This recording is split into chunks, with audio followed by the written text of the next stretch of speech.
I will share my screen again. Just a moment.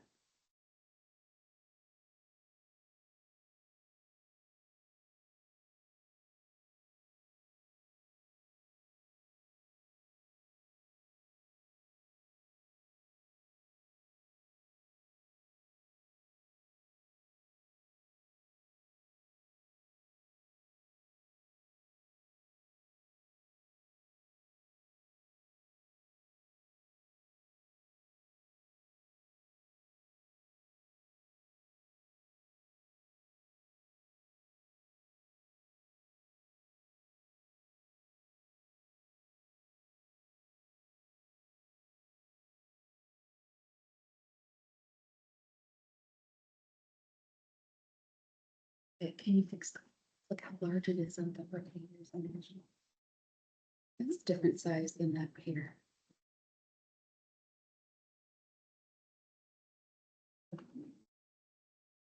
Yeah.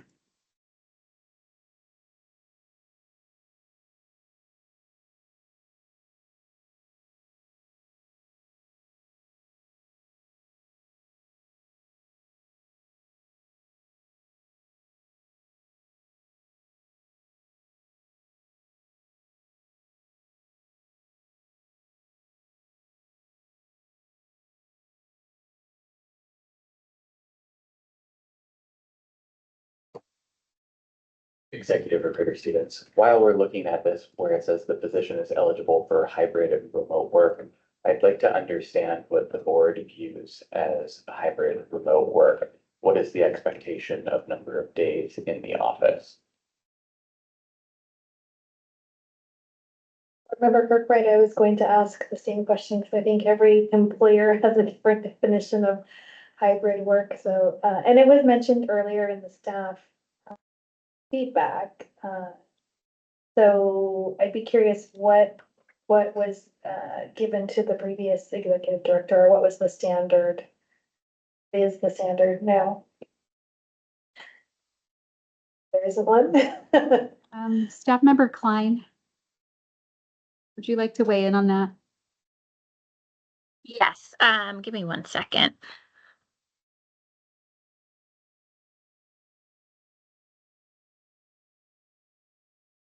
Let's see. So sorry, let me plug in my computer. So there's this, I think the practice had been when I joined the office was that I think the expectation was that people were in the office 3 days a week. So majority of the time, majority of the week. That was slightly different than what the rest of the state has been, kind of how the rest of the state has moved. And so I've changed that a little bit during my time as interim because many of the positions are very, very flexible. And so they're able to work remotely as needed. So I think really what I would recommend is that everything be hybrid. I think there is a compelling reason not to offer fully remote work because in that case, just practically, the state then, if you're classified as fully remote, the state pays for you to travel to attend meetings or any duties that require you to be on site somewhere, and that can get very expensive. For instance, if you were, working fully remotely from a different state, it could become just kind of untenable in terms of the cost of that. So my recommendation is that all of the positions, as possible, are hybrid, and then there's no specific kind of minimum of days that it's left flexible because, like, for instance, today I'm under the weather. I'm kind of well enough to participate in this meeting, but I am slightly contagious, so I don't want to be in a room with all of you. So it's better that I work remotely than to, you know, to be in the office. And if I were required to be on site, then I would be taking a sick day. And I think it's like that for a lot of our positions where much of the work can be done remotely. So I wouldn't put a hard number of days on it. I would leave it flexible. And it seems to work in the other state jobs that I've had since we've had the capacity to do more hybrid work. It seems to work really well to leave it flexible. And then if someone's having trouble getting their work done or collaborating or, being effective in their role, then it works to just set more hard guidelines for them is kind of how I've seen it done, and it works pretty well. Microphone. Can I offer staff member Ekman just one other point of consideration to offer, just of the expectations of the candidate, they know what their role might be. Is that if there are certain meetings that the board would expect them to be in person, that would be communicated. So if there's board meetings or other things, that would be clearly articulated to the candidate. Thank you. Yeah, it'd be good to show up for those. Board member I mean, Kruger.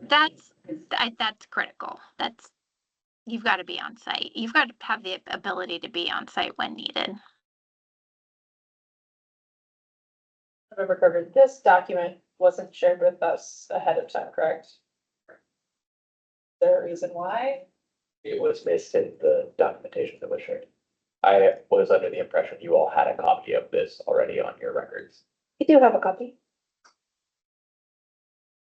So it starts off with a different page, but if you scroll down, attachment C, if you scroll down, you get to this. Attachment C for me is 2 pages. Okay, hold on. I was just looking at it.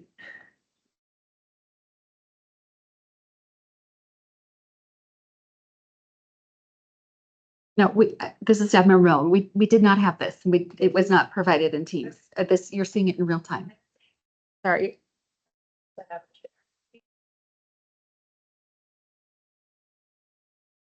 Is there any reason why that can't be? Okay. I mean, yes, and it's drafty though, but you're not the one we're taking notes on, but yes, we can put it in Teams, sure. Staff member Melvin, you're saying you did not upload it to our, because I'm looking at it on my iPad. Sources in our file. Unless it's buried somewhere else Okay, let me. in a folder, and that's okay. He shared it in chat, so you may have pulled it from there because I downloaded it. Give me just a second though, and I'll pop it in. Executive Recruiter Stevens, it's possible that the former draft announcement that you were looking at had a link embedded in the Yes, draft that's announcement. correct. That's why. Because That's correct. How we Mhm. post them, so that's where it would be accessible as well. That is how I got to it. I opened attachment C and then there's a link that said click here for the full position description, and that's how I got to it. Thank you. I'll drop it in to make it easier. It's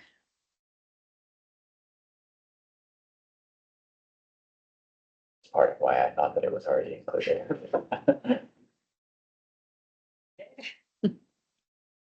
Oh, and I will keep scrolling while I'm doing this.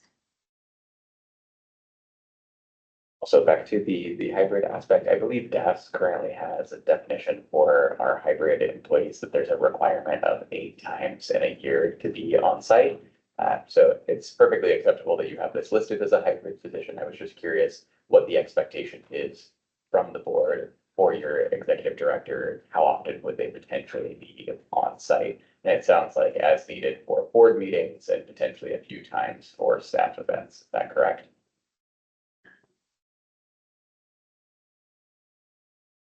I think this is board member Chin. I think when somebody is starting out in a new position, you're hardly gonna be thinking about doing much hybrid.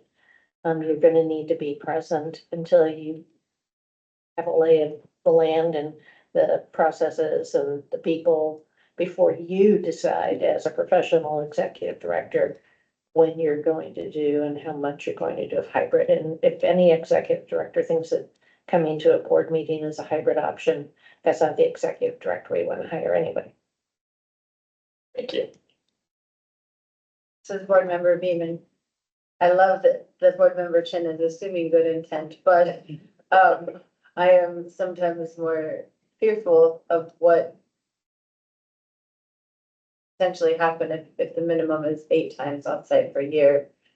I am hesitant to put in a minimum or because it sounds like that's kind of hard to do and not to be feasible, but to hold them only to 8 times a year is hard, especially hearing in the previous discussion of hearing staff sentiment about how there needs to be some positivity and maybe team building that being on site would be.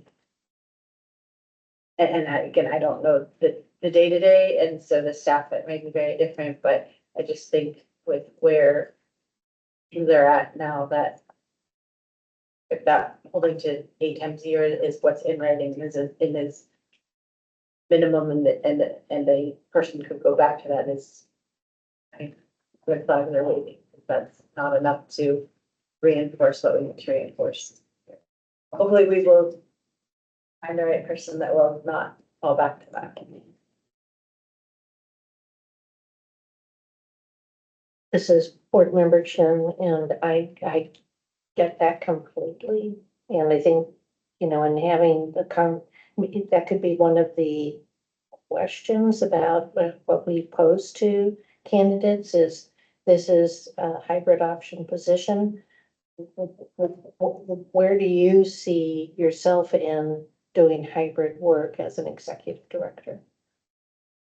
Okay, Recruiter Stevens, so just to indicate, the 8 days is a minimum. That means the minimum to be considered a hybrid employee. Anything less would be a fully remote.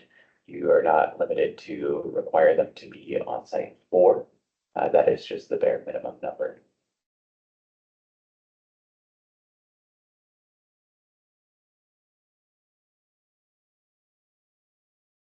Could that be one of the questions that we think about? Losing, put it in your heads when we're thinking about questions that are important. Member Kirkbride, I do think it's important to be very clear in the position description because we are gonna be, recruiting and I hear from within Oregon would be great, but realistically, we know that yields us a small pool. And so I want to make sure anyone would understand what that requirement might be. So I do think, I don't have a suggestion right this second, but I do think we need to put some words around that, and leaving it just as hybrid may not be formative enough for a person who's considering applying for the position before we get to questions. Board Member Finito, could we put as a requirement to attend all board meetings and a max of so many remote days per month? Or so saying, yes, it is hybrid, but with a max of 5 remote days a month. Because yes, sick things, family things happen, but people are more, if you're given, this is the amount you're allowed to use, you kind of pick and choose those days cautiously than to just, oh, I want to be remote today.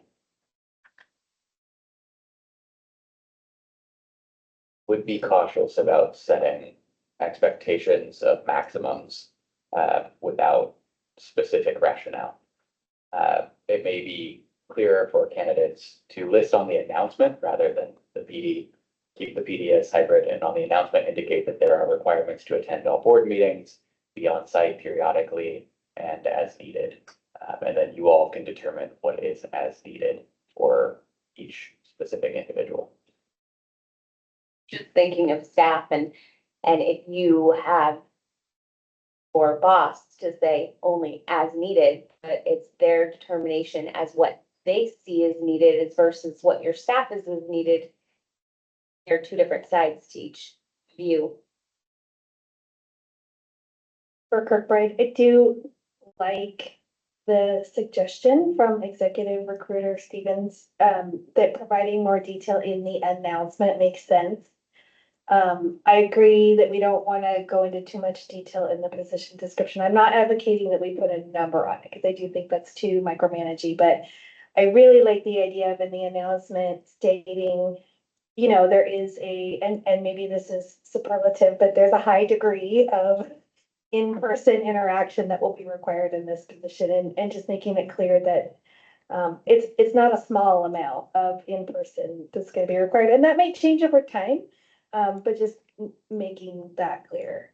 So I like the idea of using the announcement for that.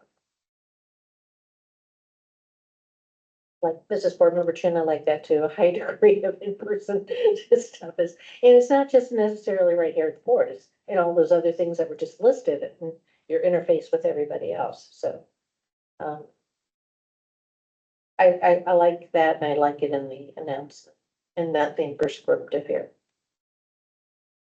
Recruiter Stevens, I appreciate you all having conversation about this, not trying to open up a can of worms, but this does help for conversations with your potential candidates to give them clear expectations of what to expect coming into this role.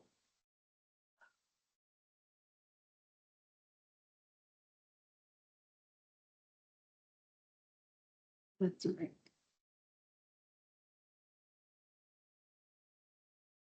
Board Member Kirkbride, earlier we had talked about the word subordinate. I don't know if there's a alternate word here to describe this group of individuals, which the numbers probably need updated as well, correct?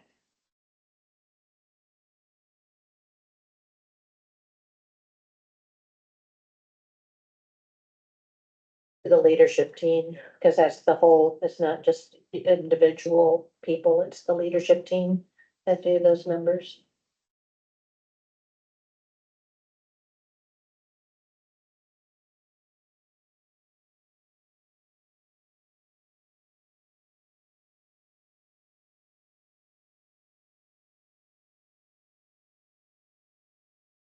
This is Executive Recruiter Stevens. This section, section 10, tends to be where we pull most of those requested attributes for the announcement. So if there's any additional requirements that you feel you want to have listed there, this is a great place to indicate those.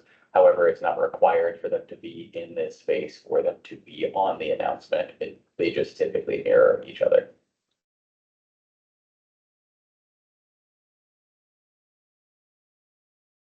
Remember Kirkbride, I'd like to ask what language was used on the last recruitment. I know there was a failed recruitment and then a successful recruitment. Did we use pharmacist and then not use pharmacist, or what happened last? Did we never use pharmacist? What was the history there? So my understanding, sorry, this is Executive Recruiter Stevens, prior to the 2023 recruitment, I believe a licensed pharmacist was a requirement, and then in 2023, they shifted to not requiring that, but listing it as a preference overall. And I did share the previous announcement for reference. I believe that's in your packets. Is that correct? I believe so.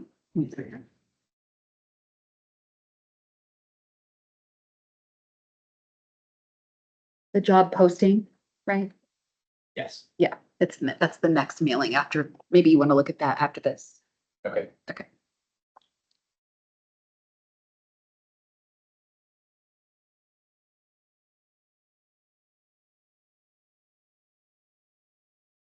And this is Board Member Jim Kylan, are we able to flush out the failed recruitment at all, or is that something that we can't flush out because it's not flushable, outable in public? If you would like to look at what was listed in the announcement last time around as an example or a starting point, I don't see any issue with that. It was public information then. The announcement was public 2023 as well. I don't see any issue with that being brought up in this meeting. Just would like to not to repeat. Yeah, Council.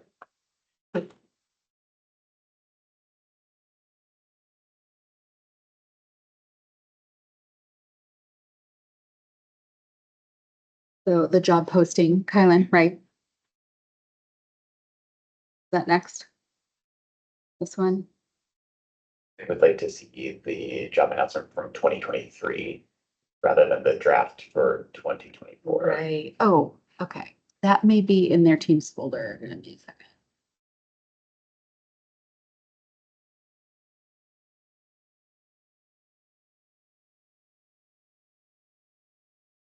Is it in any one of these sort of resources you provided? I don't. You may not have sent that to me. Unless you I see it apologize, here. I thought that was in that document. I'll pull it up and get that over to you now. Okay. I gave you all of the questions, but not the announcement.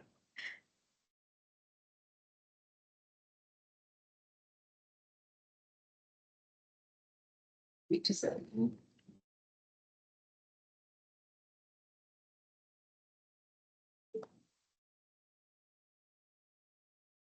think when, I remember Patel talked about transparency, I think that's maybe where I didn't understand what failed and how that whole process occurred. So, not in my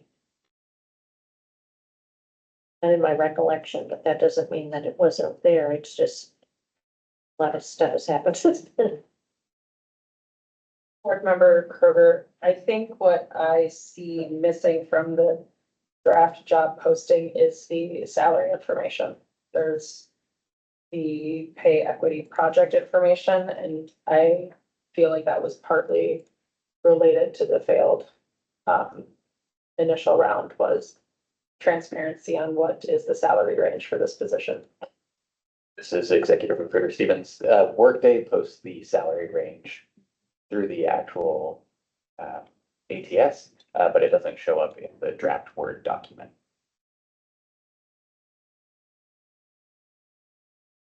But when the potential applicant goes in Workday, they see that. Correct. Okay.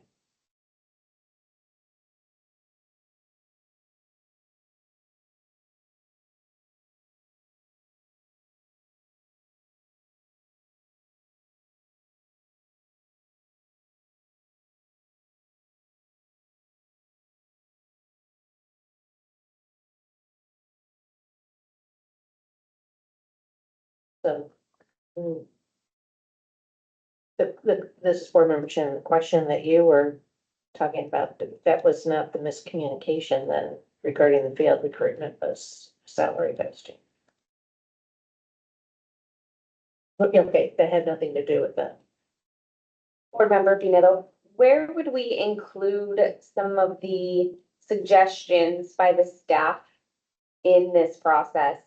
Like the open door or the support, where would we include that in the application? Would it be in the description or would it go on the letter part? Executive Recruiter Stevens. So I would say writing up in the job announcement, the summary of the culture around the position is sort of your first place, saying that we're looking for somebody with this sort of personality and background. And then in your requested attributes, having measurable versions of those things on the announcement so that we can then score those throughout the process. So on the announcement form.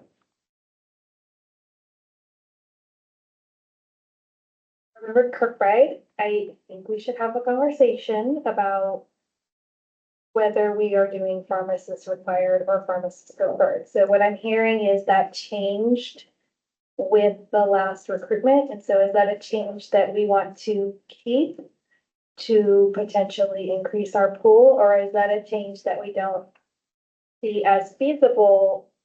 Hearing the feedback we heard this morning regarding the staff's preferences. I think that's a really important conversation to have. Board Member Beeman, I'll open that up. I think it should be pharmacist required. I would potentially go as far as at least a licensee, whether it be pharmacist or technician. And when we say that, I would like it clear, not you held a license at one point and worked somehow related to pharmacy that you had to have a license, but you actually worked in pharmacy for enough time that you understand the world, right, in pharmacy and how what we do here impacts our licensees and our patients. That was my preference in previous rounds of recruitment, and it has held, and I see even more importance for it, in reflection.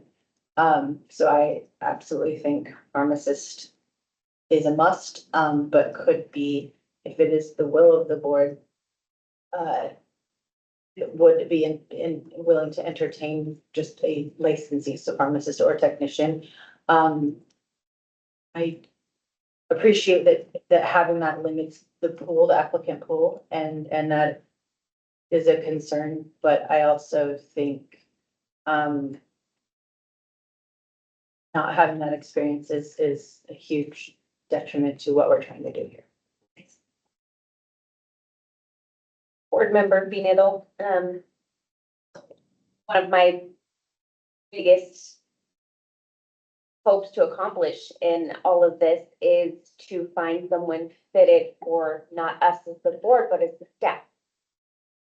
And clearly they have stated that they would like it to be a pharmacist, and two accounts in what we received from them said that one of the most important things is to be a pharmacist. So I would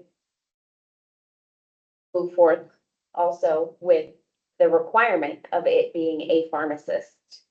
Because as a technician myself, yes, you know, we're licensees, but in the practice of pharmacy and for this position, a pharmacist is what is needed, not just a licensee. And I say that as a licensee. Says board member Jim, we'll keep going around since we've started with board member Kirkwood opening the conversation, board member Beeman and board member Pineda. Board member Joyce. Yeah, so board member Joyce, I'm more in the pharmacist preferred pool. In the last recruitment cycle, obviously, the last executive director was not a pharmacist, but was highly qualified. And before that, in the failed recruitment, we had a pool of 3 finalists and one person that was, I thought, was a really good fit for the job, had state legislature experience and also had public health education. He seemed to be a very good fit as far as personality and education, but he came, one of the candidates came from with a lot of experience in state legislature and laws and rules, and had that public health experience. So although a pharmacist, I would prefer a pharmacist, but I don't think I think that would eliminate potentially some other well-qualified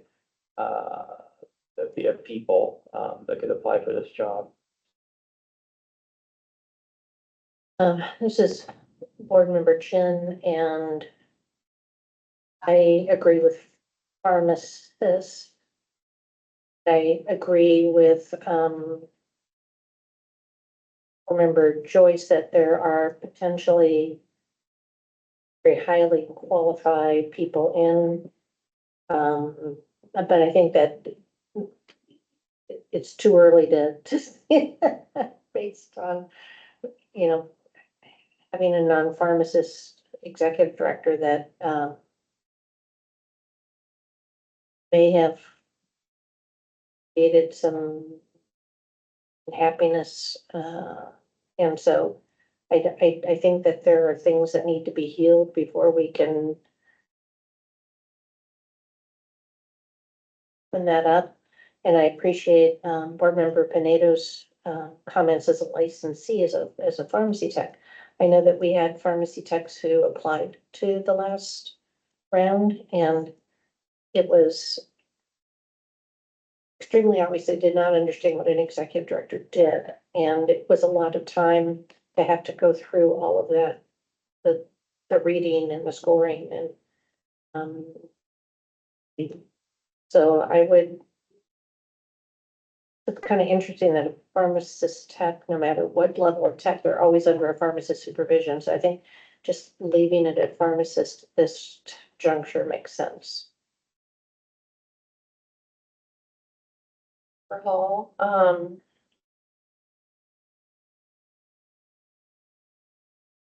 I mean, I want to say pharmacists required. I do appreciate the idea of, you know, their, healthcare professionals, people with experience, but it's a complicated world in pharmacy, and I think that's what we need. And I don't know about the prior processes. I wasn't part of that, but you know, I wrote down you get what you pay for. So we want somebody here for the long haul.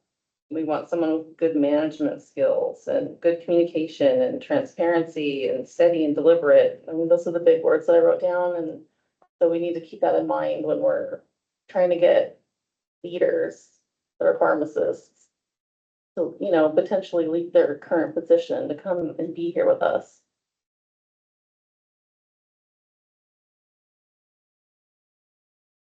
Member Patel,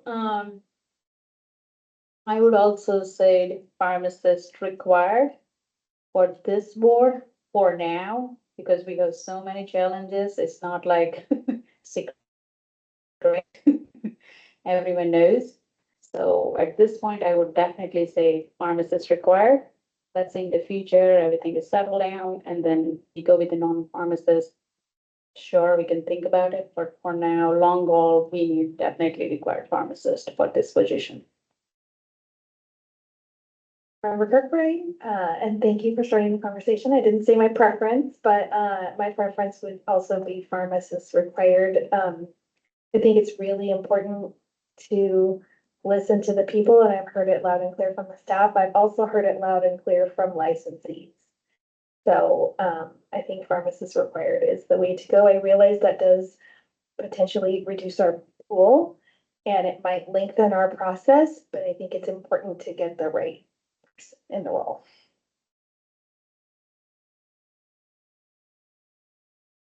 And Ms. Board Member Kroger. Board Member Kroger, I feel like it should be pharmacist preferred. We're not asking this individual to make clinical judgments on drugs. I think a pharmacist in this position absolutely is the preference and could be weighted as such in whatever scoring rubric we use. But this is an administrative director role, and I think that there are other states with executive directors who have done a really great job without being a pharmacist in that position.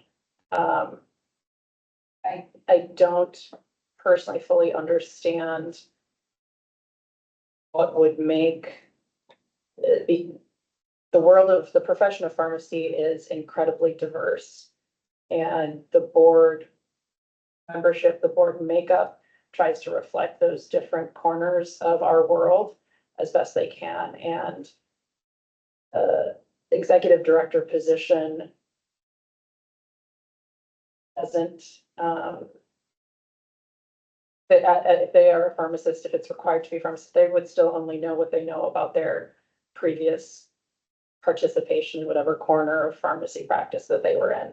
I don't think it's an expectation of that position to know the ins and outs of health system versus long-term care versus community pharmacy versus consulting pharmacy, et cetera.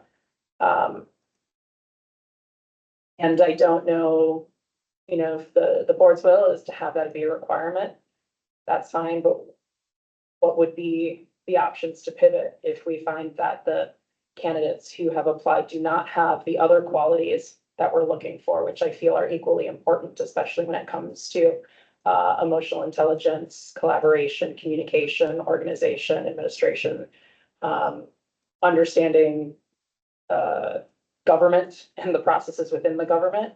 That would be my concern, is that if we are unable to pivot, if we do not find a candidate who is qualified in both aspects, what would be the next steps? Are we able to change that along the way if we end up at that dead end? As Executive Recruiter Stevens, I'm going to shake things up and say you don't have to choose just one or the other. You can have multiple qualifiers. You could make your minimum qualifications indicate a licensed pharmacist or, and then whatever it is that somebody who is not a licensed pharmacist is missing, write out qualifier that indicates those specific things. So if it's a pharmacy tech, do they need additional supervisory experience? What are the things that are missing, and build that into your minimum qualifications to potentially broaden your pool that way. So that's another way to look at it.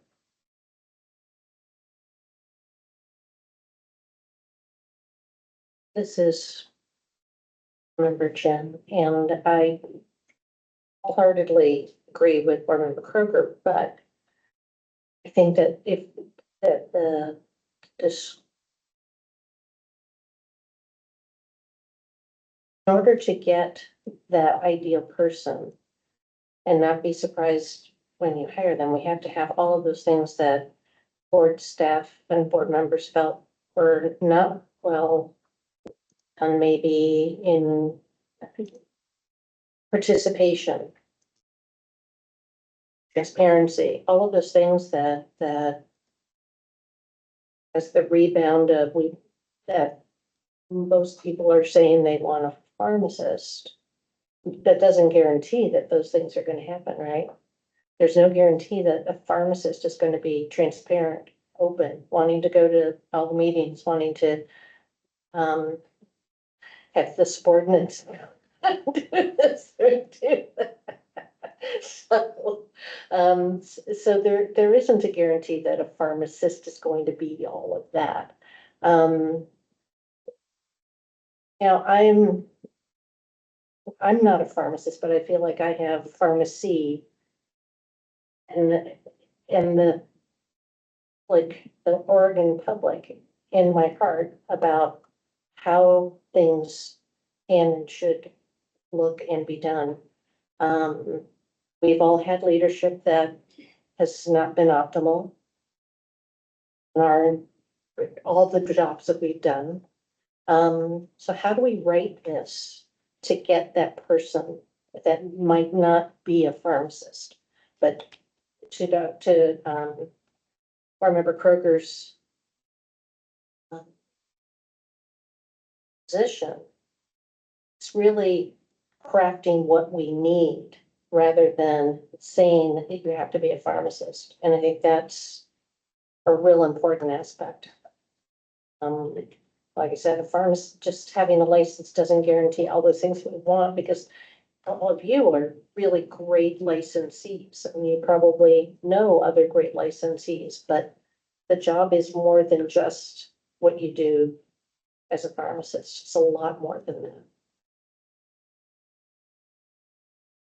I'm in for how do we draft this position so that the staff is happy, the board is happy, the public is happy and safe, and we move this profession forward. Member Kirkbride, I just want to be clear, I'm not saying minimum qualification pharmacist without other attributes. Like, we would also develop as a group a list of attributes, so just it wouldn't be just you're a pharmacist and therefore you're in the pool. Like, they would also have to meet the attributes as we talked about earlier. I think the question really is, what is that threshold to get in that pool? So is there a minimum qualification, and what should that be? And then we talk attributes, which are obviously critical to this recruitment.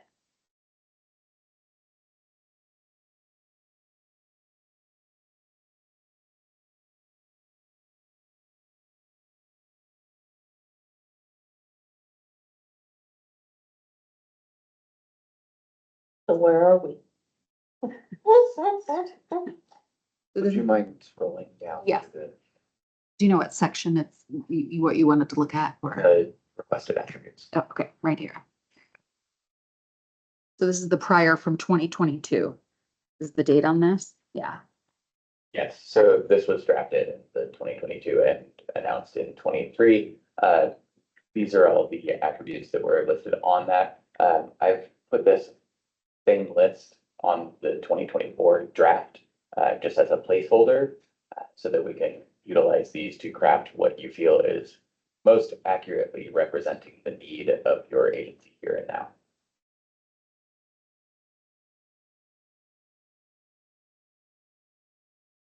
So this is on the attributes, going back to Board Member Benito's comment about where do those things that the staff listed as being very important, that you also listed off Board Member Hall. Those are where those are highlighted bullet points to try to find the right person. And that, you talked about things that are measurable. How do we put these in measurable terms? Because, you know, pharmacist gets X number of points, but how do you weigh and how do you measure what we're really looking for in a quality candidate? That is a great question. This is Executive Recruiter Stevens. So a number of these things you will be able to establish by number of years that they've done specific activities within their roles. There are other things that are going to be more soft skills that you will have to address within the actual interview process. You're not going to find them on an application unless you request them to submit a cover letter that explains those things specifically. Yeah. So unless you want to do an intense amount of reading ahead of time, that I would say address soft skills in your interview process and look for the hard objective skills that you can measure during the actual application process. We can list both on the announcement. It's just putting an emphasis on those measurable ones during the actual application review. Board Member Hall. So should we be editing this? We should be editing the 2024 draft. It has all of the same bullets and a space for minimum qualifications. Staff member Melvin, do you mind pulling that one up? No problem. Bree, that is a mailing. So you should be able to see that.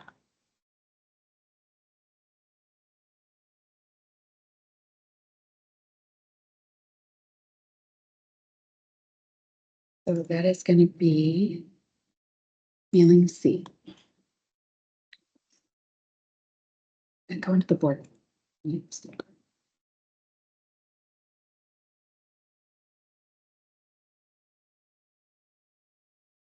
Yeah, go to originals. Wrong document.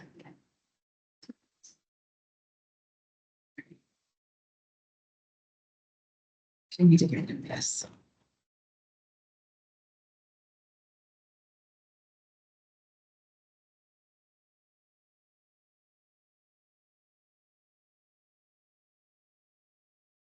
Good. Okay. This is staff member Melvin. So staff member Efremoff will make amendments in real time on a different version than this. Thank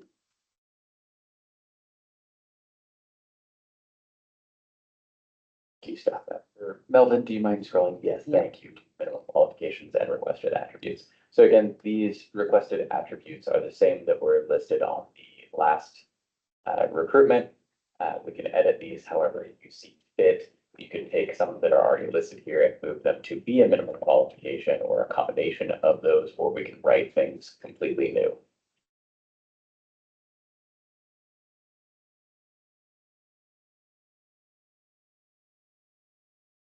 Member Kroger, I think to Board Member Kirkbright's kind of sentiment of the NQs, to me, the 3 years of management experience, I think it should be, that should be a minimum qualification. I don't think it should be 3 years. I don't think you, as a leader, and I think it should be 3 years of leadership experience responsible for managing internal and external relationships, because that is essentially, I think, what the executive director is doing. It's not just managing this group here in this building, it's managing everything.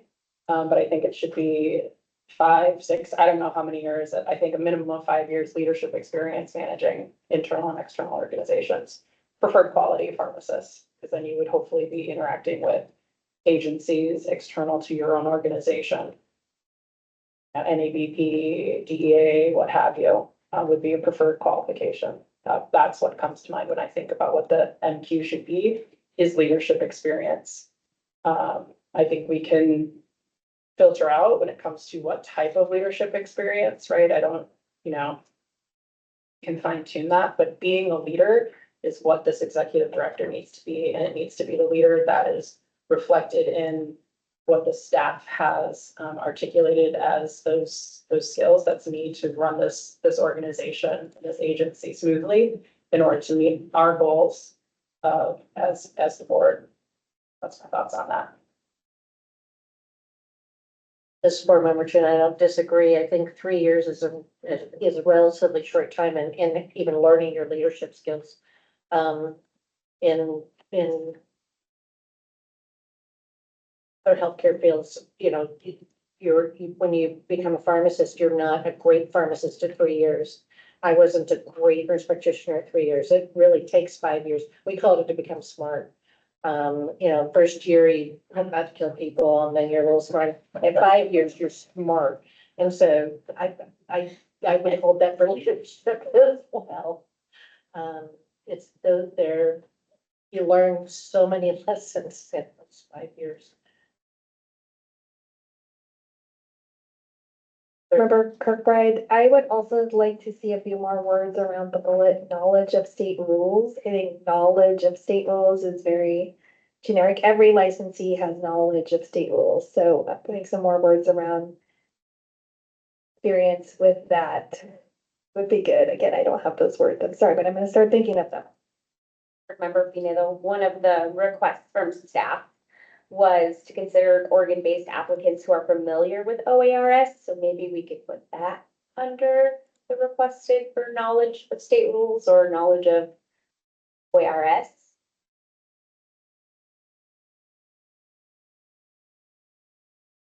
Also, with experience with controlled substance compliance, I mean, those are federal rules, DEA. So if we can incorporate the language to show federal rules in regards to controlled substances, or, I mean, experience with controlled substance compliance, just like the way, yeah. So, knowledge of state OAR rules or and federal rules regarding controlled substances, or just federal rules regarding pharmacy in general.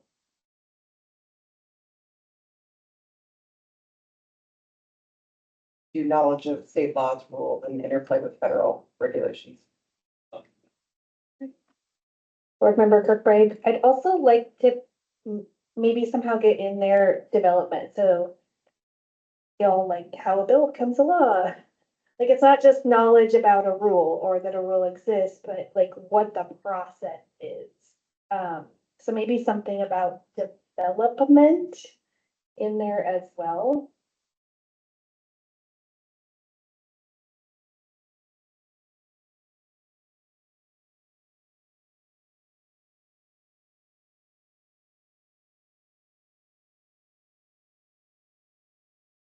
On the bullet point of licensed pharmacist or licensed pharmacy tech, I think that we pretty much all agreed on pharmacist as being the bullet point for requested attribute.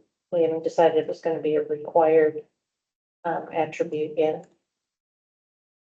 We haven't had any more conversation past after Member Kirkbride and I had some of our thoughts expressed.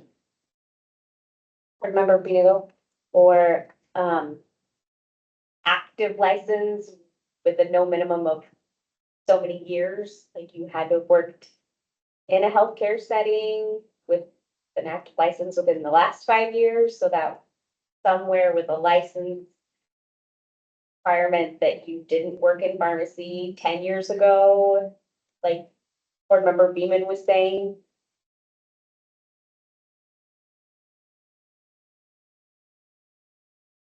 Board Member Kroger, I don't wanna skip over your sentiment here, but I think, Board Member Chin, do you wanna get consensus on pharmacist preferred or not at this moment with the board? Everybody, I think, has said their piece on that, if it's preferred or required. I don't know if we wanna do one more, like, consensus on that, before we go on to, I think, what, Board Member Pinedo was saying on, like, recent, recent experience within healthcare systems. Because I think that changes how that is worded. I don't know if we want to go through and just get the general consensus on that from there. Can, we were going to start, Board Member Joyce, you were first on our next go All around. right. But I mean, shouldn't the language instead of requested attributes, should it be preferred attributes? Or is that the general language we use, requested attributes? And when it comes to recruitment, It's the standard at that. it's standard. Gonna go back to the question at hand right now, though, is Right. after our conversation, if our minimum qualification is going to be pharmacist or some other minimum qualifications. As I stated before, I don't want to eliminate, other potentially, qualified candidates. So I think that's too restrictive. I do want someone to have pharmacy, the practice of pharmacy, or the business of pharmacy experience. And you don't have to be a licensed pharmacist or a technician to understand the business of pharmacy. So I don't want to specifically say licensed pharmacist or LPT. Heard.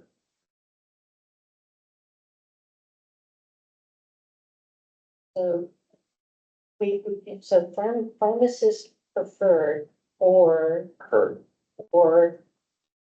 some of the other attributes that, I mean, some of the other qualifications that, so.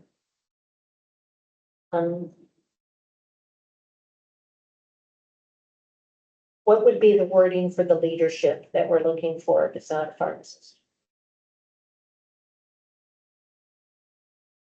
Board Member Kroger, I think we need to determine if pharmacist is required or not. And then we can, if the consensus is that it's preferred, then we can move on to the conversation of what are the required statutes. Not minimum qualification, but a preferred. I mean, it's preferred, but it's not required. Thank you. It is preferred. Hall. Board Member Hall. Member Hall.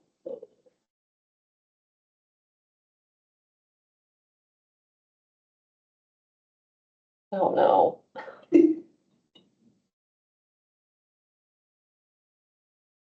I guess I can say preferred. But I want some other statement about knowledge and experience in healthcare of some sort. Sent. Board Member Patel. Board Member Patel.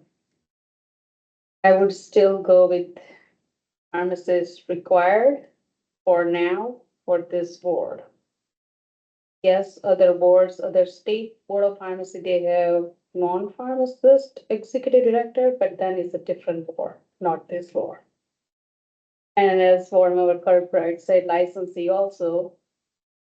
They said pharmacist required for this executive director position, and I agree with it. I also heard from the licensee that this is the board of pharmacy, and neither the president, vice president, or executive director, none of them is a pharmacist. So that said, I would say still pharmacist required for this position for now. Thank you. For Kirkbride? I am sticking with pharmacist required. Member Hemmings, is Board Member Hemmings still? Okay. She is no longer on the call. No.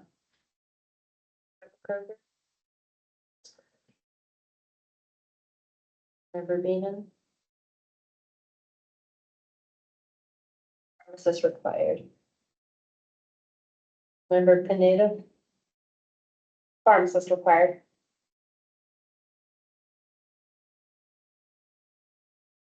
so we've got 1, 2, 3, 4. It's required. I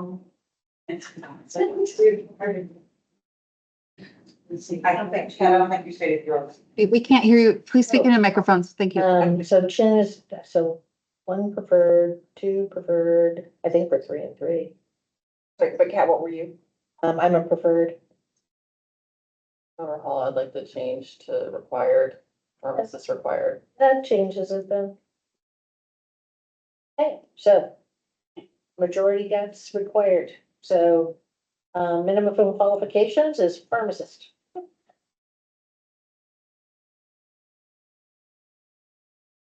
This is Executive Recruiter Stevens. Thank you for that. In regard to the comment made by Board Member Pinedo earlier, with the license being active within the last 5 years, that is something you may want to consider as well. The Board of Licensed Tax Practitioners did that as a minimum qualification for their pool, but it's what you all see fit here.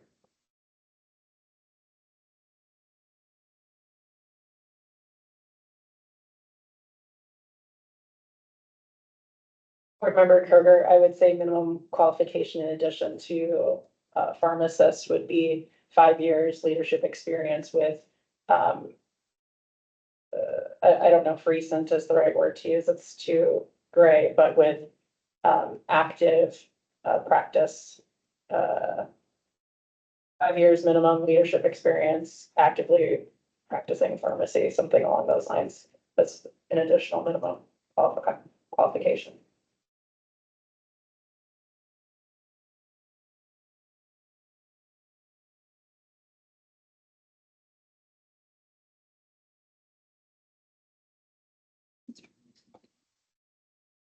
Staff member Melvin, sorry, could you please clarify if it was licensed in Oregon or just licensed pharmacist, period?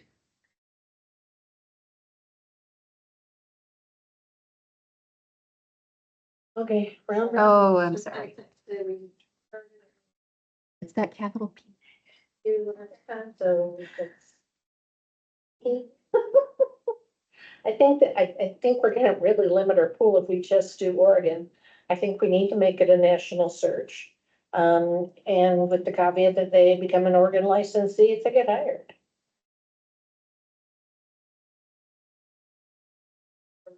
Overall, yeah, I agree. Just pharmacists required and then get licensed in Oregon. Member Patel, yes, licensed pharmacist and requirement that you get the Oregon pharmacist license within 12 months, 2 years, something like that. Member Kirkbride, I support that as well. Remember, Kroger, I concur. Member Neiman, I'm comfortable with that. Board Member Pinedo. Agree. national, okay. We're on just, national as well. Do we need to set a requirement on how quickly they need to get their Oregon license? 90 days, 6 months? I think that's gonna be in the, further down, there's a, with, where would it be on here requirement to get Oregon license? It has to be a person in licensed in good standing and US and not foreign pharmacist. I'm gonna guess, I'm asking, that's stating, but, Executive Recruiter Stevens, if you're going to include a requirement of the license, and the option to see the Oregon license as part of your minimum qualifications, there should be a statement of when they are required to have that. Otherwise, you would be able to pull them from the position for not doing that adequately within the time that you've set. So it depends on how long it takes to actually acquire a license and what amount amount of time you want to provide your new ED. And then also I want to clarify, you are indicating just licensed pharmacist, not licensed pharmacy technician. Is that correct? Correct. Isn't there like a 90-day, if you really screw up, we can let you go? Shouldn't getting the Oregon license be within that 90 days? Is Board Member Chen asking, is it possible to get licensed in 90 days? Remember Kirkbride, it's possible. I don't think that's a requirement for this position. An early comment was made 12 months, and that was the one I was agreeing with, so I would propose 12 months. Board Member Beaman, I agree with 12 months speed. Because in addition to onboarding and everything else, studying to pass. Oh, FPJ that's right, you'll have to is have its it own, Yes. Forgot about that part. so even though you're licensed in other states and there is some crossover, we are our own state with our own things. So I think that would take more than the 90 days that we expect of like other licenses to have happen. So is there any disagreement with 12 months from anybody?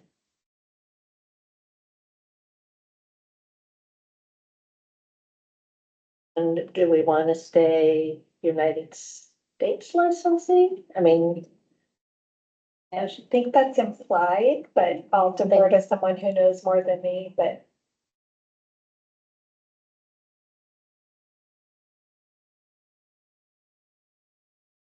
I don't know that you can apply. Does it matter to you? Licensing or anything? Does it matter to you if you're not? remember Kirkbride, some countries, there is not a license, so that's where I think the question might be a little too, like, not every country, quote unquote, licenses their pharmacists, so that's where it gets a little sticky. Now, I suppose we could say must hold a US pharmacist license. If you think that's needed. Remember Binero, and the practice of pharmacy is not the same in all countries. You can get Tramadol over the counter in Mexico. And everything would be The US would probably be better. Okay, so let's keep moving through the attributes then, please. Board Member Kirkbride, I want to get back to Board Member Kroger's comment about management experience. I do support the 5-year leadership experience, as she stated, as a minimum qualification. No. Is there any disagreement about 5 years?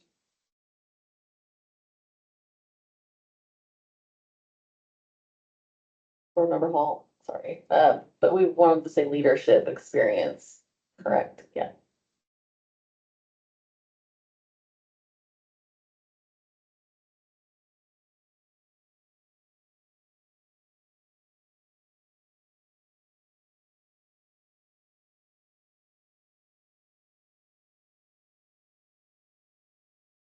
Didn't you, wasn't there, verbiage change on the knowledge of state rules? Did we get that ironed out? Remember Beaman, the bullet point on experience developing and implementing the DEI initiatives.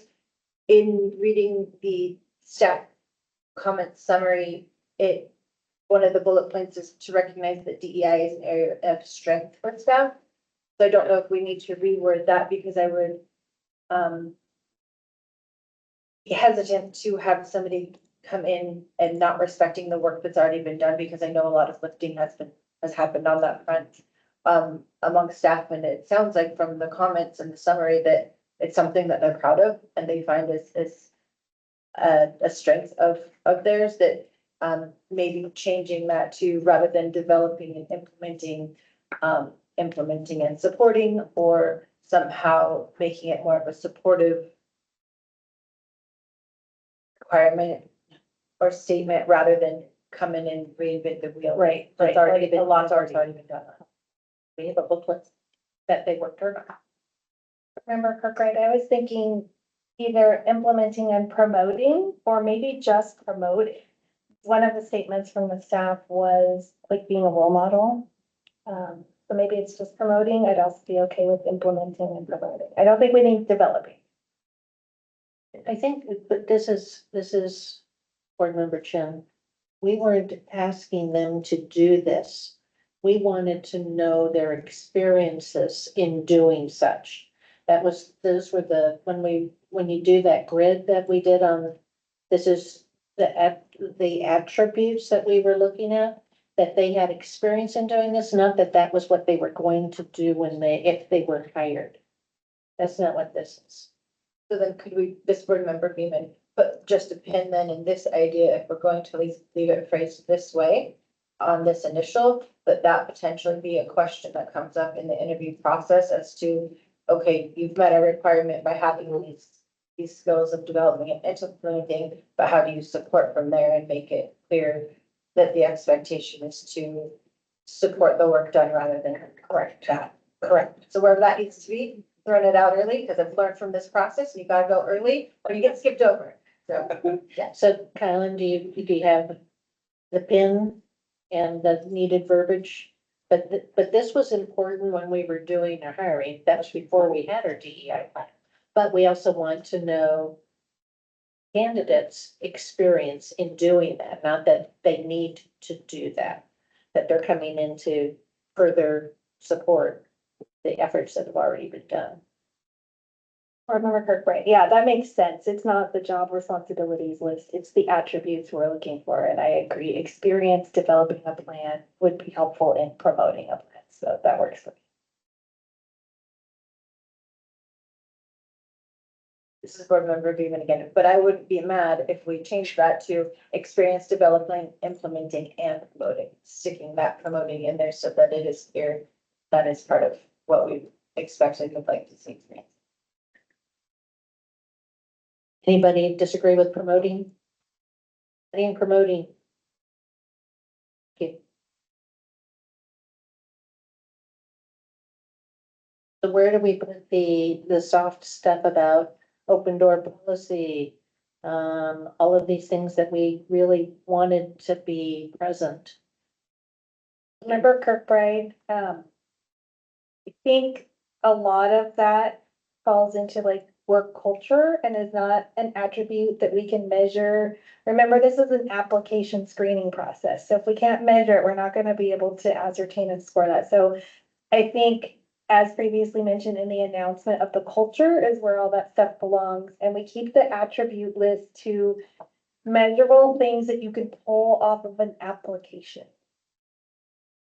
This Executive Recruiter Stevens, yes, thank you. That is exactly what I was going to mention, is that we would put all of that in the position summary rather than in your requested attributes list. Also, I wanted to make note, there was a comment that was shared when we were looking at the feedback from staff about wanting somebody who's in it for the long haul or phrase something like that. I don't remember exactly. We have to be cautious about asking for long-term commitment of candidates, because we could potentially get ourselves into some bad space with discrimination around those who are close to retirement. We can't use that as a screening tool. And this is board member Beeman, and applicants could say whatever they want and do something different because life changes. So it kind of, yes, it's what we want, it's what we desire. But it's something that can ebb and flow. That's fine. Life does. But was there something on the experience with controlled substances compliance that you wanted? There was, talk about changing that to some other blah, blah, please repeat. I was just gonna say, staff member Efroff, the notes I just took from your conversation to help maybe was that, kind of, it sounded like you said two things at once, like pulling maybe the controlled substances into the top one. So knowledgeable with state and federal laws and rules and the development of laws and rules so that it would be fully comprehensive, but whatever you guys want, just let me know. You feel like that's sufficient or not? That would take bullet point of controlled substance compliance off of there, but if our required attribute is being a pharmacist, I think that we're gonna nail that one already with that folded into the first bullet point. Okay, so we would not have that bullet point then. And it sounds like the knowledge of state rules would also be folded into bullet point number 1.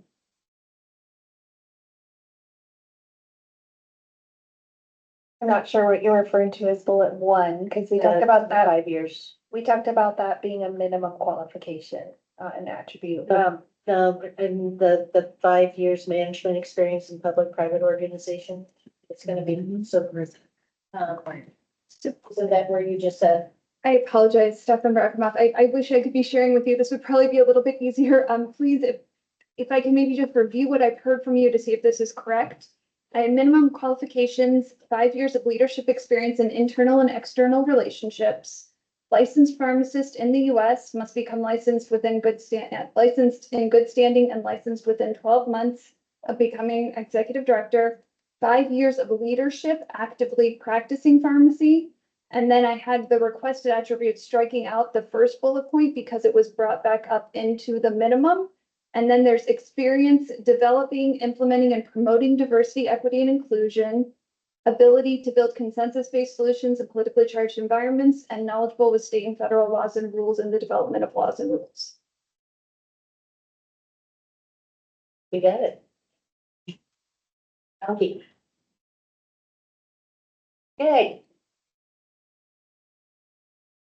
Now, do we move on to, Is there anything else on this document that we need? So, yes, Executive Director Stevens, if we're going to add anything that was brought forward by your staff, we'll want to scroll to the top of the document, right here in the statement under your new role, Executive Director, Board of Pharmacy. Anything about the culture that you want your candidates to know, this is where we would include that.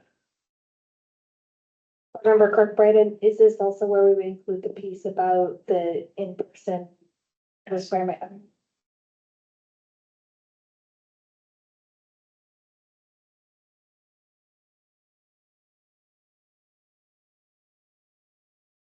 Also, feel free to indicate if any of this is unnecessary and should be removed.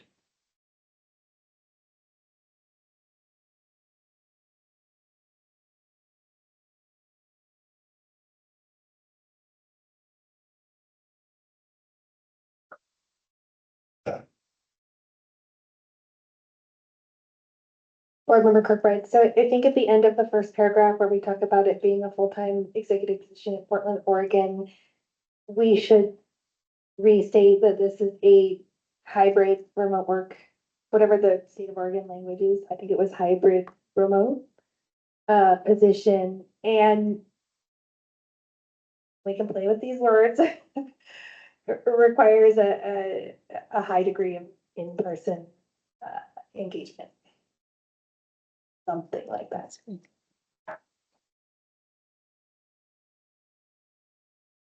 and that would work well there. But then in the reps of day-to-day operations, that statement, we can flesh out with the soft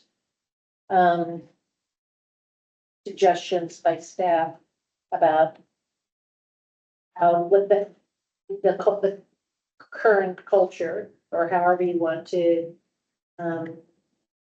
list it as. I think those are important to list here.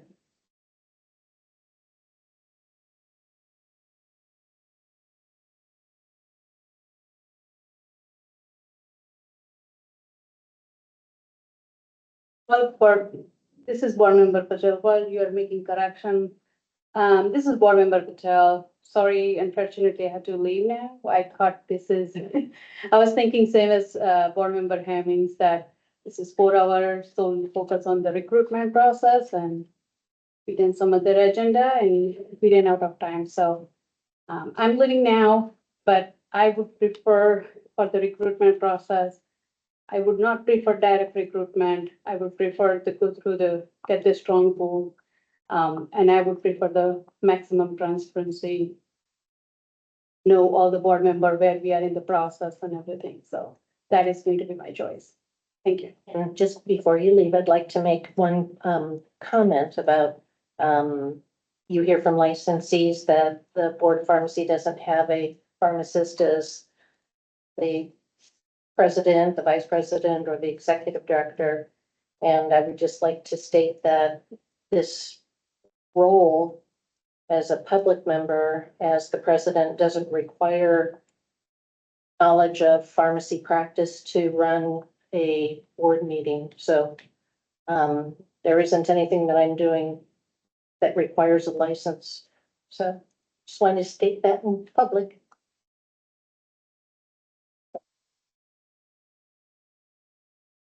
Member Kirkbride, I'm trying to pull up the staff feedback, but I did jot down the words that were highlighted, and maybe that's where we start is communication, accountability, manager skills, which we already talked about, so I don't think we need to talk about that here, collaborative, and then longevity, which I agree we can't really address that, and pharmacist, which we already addressed. So communication, accountability, collaborative were the highlighted words in that. They also mentioned steady and deliberate. Not making changes really fast, you know, and how you put that into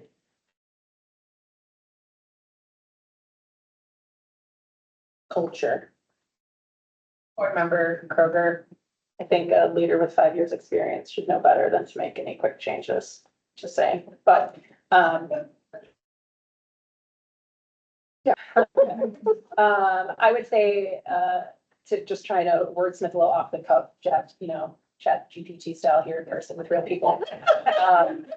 It sounds like it would be, so includes supervision of staff, setting agency goals, individual, strong communication skills with a strength in collaborating, fostering diversity of thought and inclusiveness with consistency and accountability and providing feedback to staff would be kind of what I'm trying to go for. Like, it's almost like all those words jumbled together, but. Could you repeat that, please?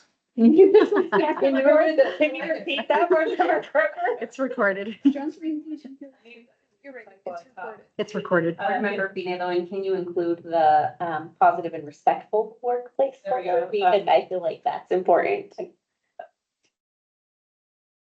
The executive director should possess strong communication and collaboration skills, fostering a culture of inclusivity and accountability. What were the words? He said respect. Fostering an environment, fostering a respectful environment while holding themselves and the agency accountable. I'm going all sorts of directions right now. Well, fostering inclusive. I'm going all over the place. I'm so sorry, Bree. You're fine. This is helpful. It is gonna be a wordsmith. Yeah. Because of it, trying to get all of them into one. That's where I'm at. But yeah, something along those lines, really, like.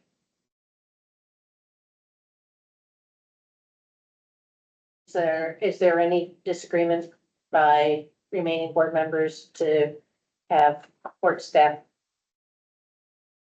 retool the sentiments into a logical sequence into that paragraph for the executive director in their role?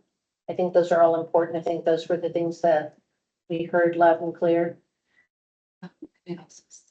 So- Slides, so he can do. We may not have that. Do you want to before, tell? but go ahead. So, sorry, this is Executive Recruiter Stevens. The staff will send me the conglomeration of the words that we just thrown out here, and I will wordsmith them in to fit on this draft announcement. Goodbye. Thank you. So we have the announcement. We have the attributes. Is our next step. Do we need to tweak any of that still? So next steps for the announcement and everything. Well, announcement and position description, I think we're at a point where you can potentially make a motion to approve them as amended. We should have the Public public comment. comment. has to- Yeah. But what I was going to say is that we'll want to go back to the actual recruitment plan and start determining consensus on which options you want to take. Or do we want to do that next? Because we're not going to make any motions until we're done. And then have public comment. Yeah, and then that will determine whether or not you need to delegate any authority or create any subcommittees.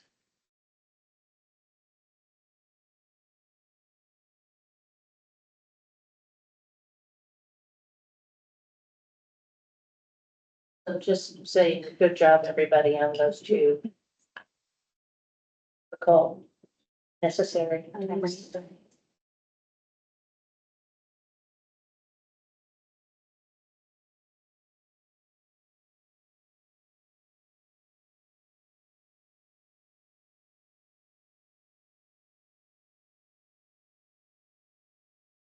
Are we able to pull up the options document? Yes, I opened A, sorry. Right, this is A. We need A. Yeah. That's this one. Okay. Oh, maybe. On there, look how it's grayed out.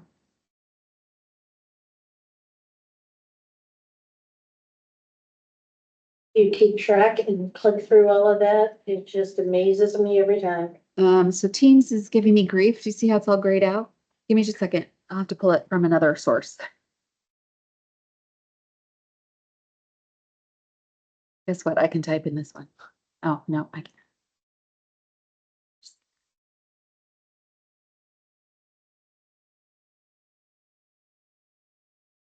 There we go.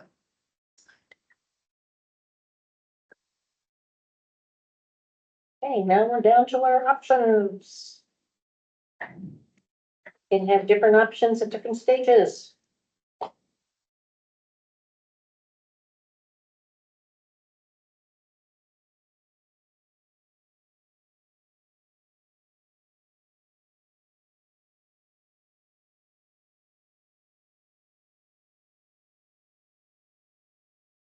Executive Recruiter Stevens. So with application review, are we looking for any of the presented options here, 1, 2, or 3, or is there for conversation around a potential 4th option that anyone was interested in?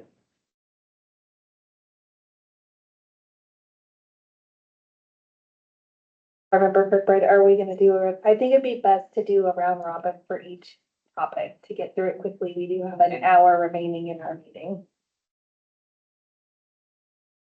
Gonna start. So I started last, so board member Hall is next. Member Hall,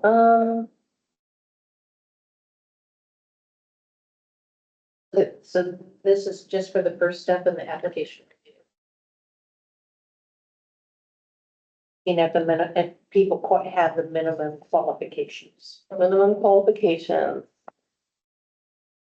Pharmacist, 5 years leadership experience. Right. And other thing, Right, there was some other stuff in there, but this is, yeah, when we get 20 applications, great. do you want Kylan and a single appointed individual to do the, I was just saying it out loud so I can think. It just seems like that's, clear for one person to hash that out, but there was concerns about transparency. So like, I don't know, are all the applicants gonna be available for us to just look at? So Executive Recruiter Stevens, when it comes to the transparency aspect, the best we can do if we're doing a single appointed situation, not having every board member, is whenever it's made known, just indicating I selected the top X number of people and these are the reasons why. We can't necessarily show those applications and give you any sort of input in that way, because then you would be reviewing and providing input which would make it the committee type situation. So you can always have whoever is appointed write up some sort of communication as this is why I'm moving these people forward. They'll come to you along the line, but getting you involved with seeing everything would have to essentially be the option two. Just feel like the leadership experience aspect could be a little subjective. I don't know what everybody else thinks, so I kind of leaning towards option 2 for the first round.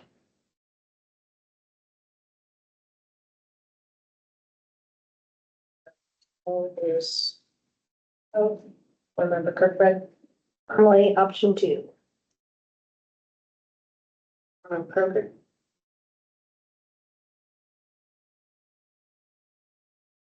Option 1. Member Beeman. Member Beeman, option 2. Member Pineda. Board member Benito, option 2, is that, a part of the option where delegated staff persons or volunteers would be able to look at those as well and give us their opinion? If you all select option 2, you would have to determine who your subcommittee is. You can choose your subcommittee to be the full board, or you can choose your subcommittee to be a few members of the board, or a board member and a staff member, whatever that might look like. So yes, staff could potentially participate in that process. Option 2. Member Joyce. 1. So doesn't matter what I vote, option 2 is the option that carries the weight. So option 2, so could we just go through the options first, or then when? This is Executive Recruiter Stevens. I would recommend now determining who your subcommittee is going to be before we move forward to the next option. The question, this is Board Member Hall. So for the subcommittee that's reviewing all the applicants, do you say that they have to, the same people have to review every single application? Yes. Yes, each person who is participating on the subcommittee will have to score every single candidate consistently. So, I volunteer to be on that subcommittee. This is board member Beeman. If we, choose to incorporate staff, how do we know if there is any staff willing to be on this? Or can we put that out there and have it come back to us before it's formalized? Because from reading the staff's feedback, it seems like they want to have a level of attachment, but I don't know how we can volunteer them for that or say so many who need to be on here or what.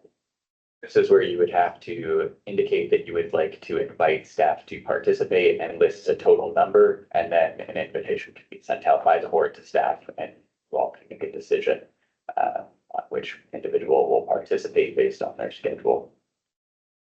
Member Kirkbride, I will also volunteer for this subcommittee, and I would recommend at least 2 staff members from different departments, for example, compliance and license.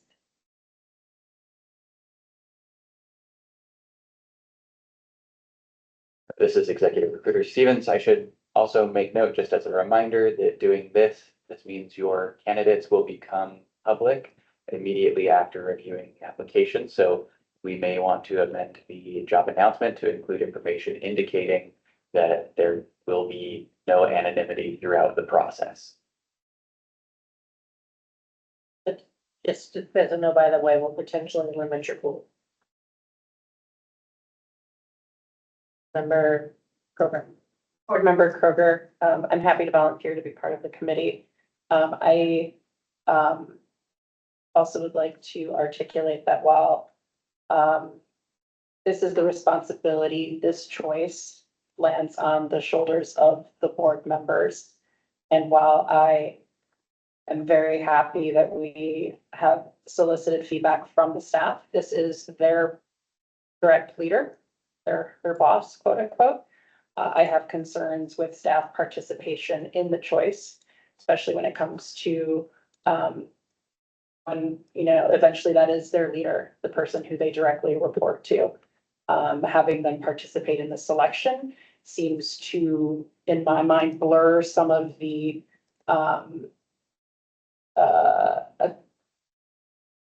the leader and, direct report relationship, or could, create, I think, conflicts within the dynamics of the relationship of the leader. And it is, the decision rests on us as the board. I believe we are statutorily required to make this decision. While I appreciate the board's staff's input on that, when it comes to the selection, I do not feel comfortable having the staff have that burden placed on their shoulders as a part of the participation in the selection, ultimately. I'm happy to participate myself. Thank you. Board Member Beeman?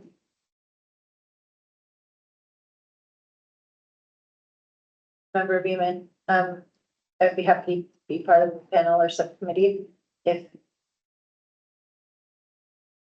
did, and well, my main concern and kind of hesitance in saying this is I'm the short timer here.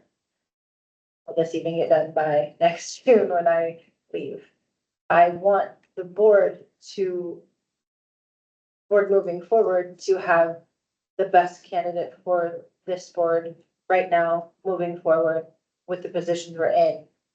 And having been in the position of having gone through this process before with members that had less time than myself left, I don't want to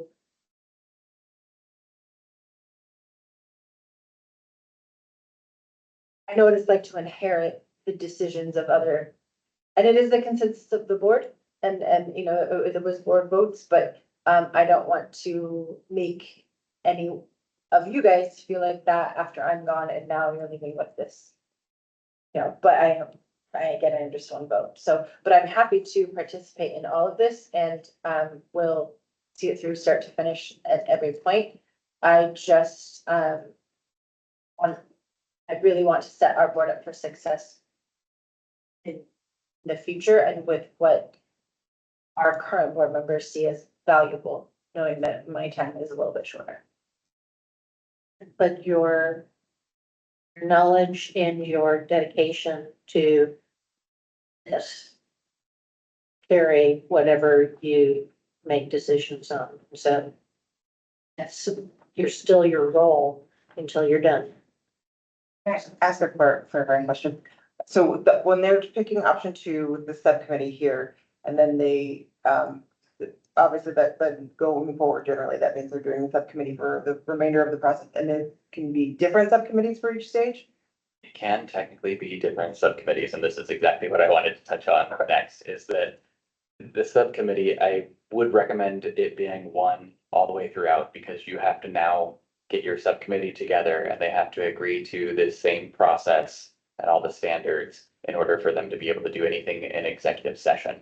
Otherwise, they have to do all of their application review in public session or open session, sorry, and make all their decisions that way. So, yeah. But didn't you just say that if they do this route, you're already forced into a public session? Yes, but they can do their deliberation, their swearing individual. Okay, in the executive session. To have conversation around strengths and weaknesses in executive session and then come out and say, hey, these are our final scores. And this is who we're moving forward with. Interviews themselves can be in executive session? Yes, but they'll again have to have the subcommittee agree to all the hiring practices and standards. Sorry, Shannon, different. Oh, no, you saying that, this board member even, so if this process, heaven forbid, goes on longer than my remaining of my term, will that impede the subcommittee when I leave the board, if this is not resolved by June 30th? Still be allowed to be on the subcommittee. I wouldn't think that. I would just be like an interested party. Yeah. Okay. I don't think, I mean, I. Check I that. just don't want to put it, I don't want to put it in. I limbo don't and- think and there'd be have any to- issue with your. Because the whole, like, Because it yeah. would be approved here and now. Okay. The whole, and so you just wouldn't be voting as a board member, Right, right? And then also to the, we're getting to the point where like we have four, probably don't wanna have four members. I need to look at the numbers, but you don't wanna have certain numbers, you can't. And if you get to where you have a quorum, you don't need a quorum for this, you have to have a different quorum, there's different quorum requirements. We have a subcommittee, so, and then if it's a board meeting versus just a public meeting, you either want to choose to have it be the full board, or you need to have it under a quorum for it then not to be a board meeting. And So, also, I was gonna say, and also these subcommittees are making recommendations to the board. It's the board's official decision. right, So every time they make these recommendations, you then have to come and approve these recommendations. So this is board member being again, so if there is, since there are four, the fourth interested, I would agree, like, I will be I can go off that list so that we don't run into any quorum issues and board stuff and take the review back to evaluate as part of my vote as a board member, but if there's other people that have the time and the initiative to be involved in this, I would give this fourth position to them so that we're not running into a quorum issue. But otherwise, if not, then I would be happy to serve on. Board member Pinedo. Board member Beatle, I support her being on the subcommittee. Just so like with her experience with the hiring process, and she's been through this, and she's very wholeheartedly in this for the whole board. Then I support whatever action it takes to make sure that she's on the subcommittee. You're welcome. Board Member Joyce, so as far as the count, we have, 3 pharmacists, and 1, the board president. And then, so are we including staff or not? Has that been finalized?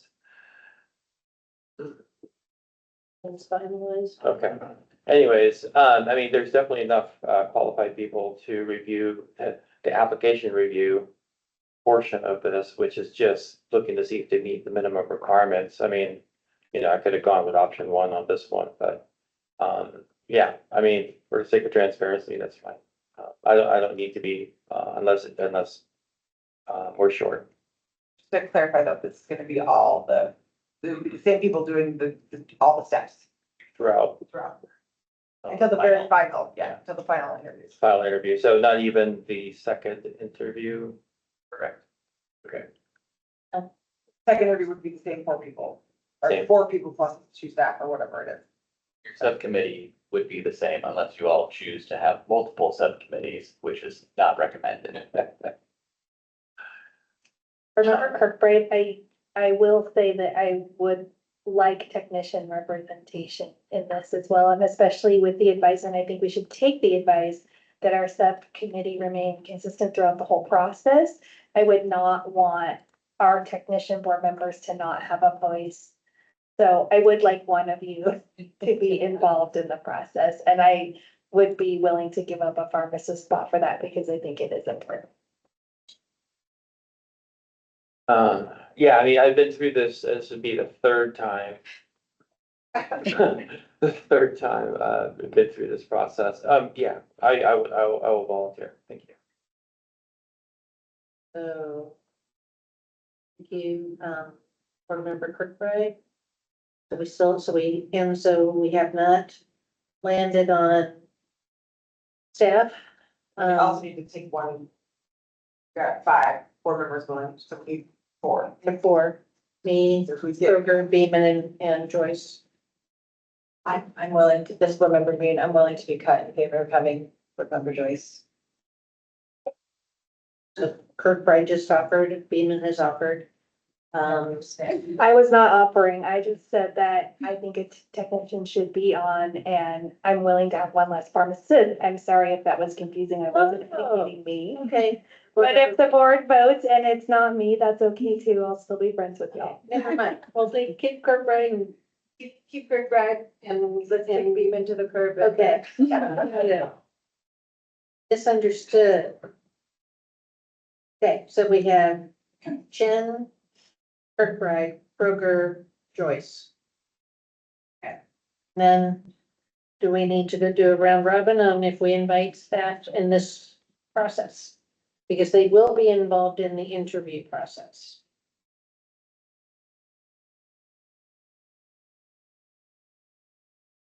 Remember Kirkbride, so if they're gonna be involved in the interview process, then they have to be on the subcommittee, because we did talk about keeping our subcommittee consistent throughout the process, so.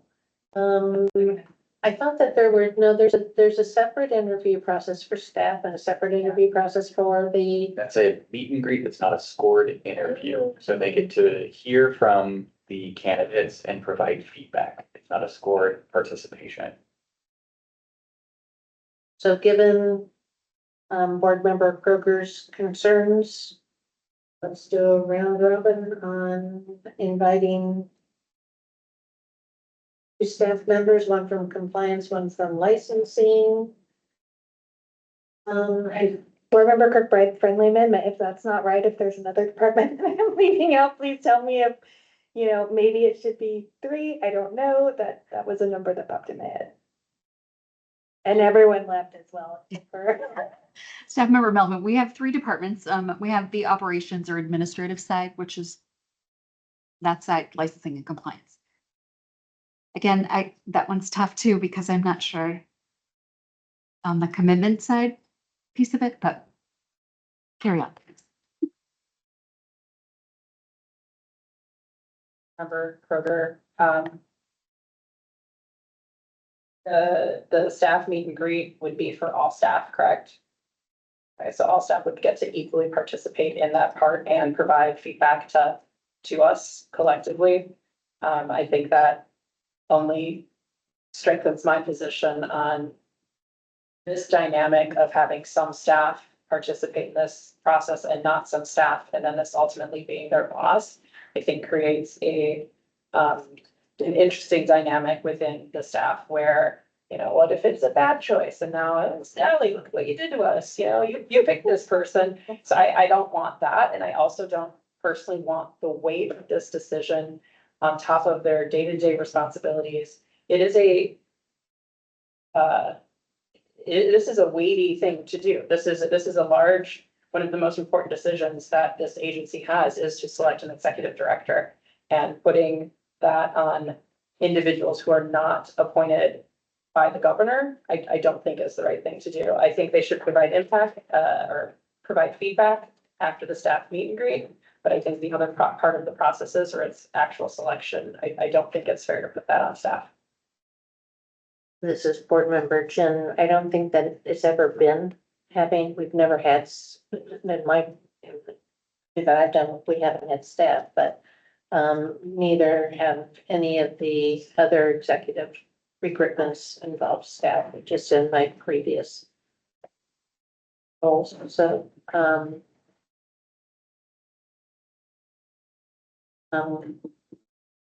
executive recruiters, just kind of, is it atypical to have staff as part of this process?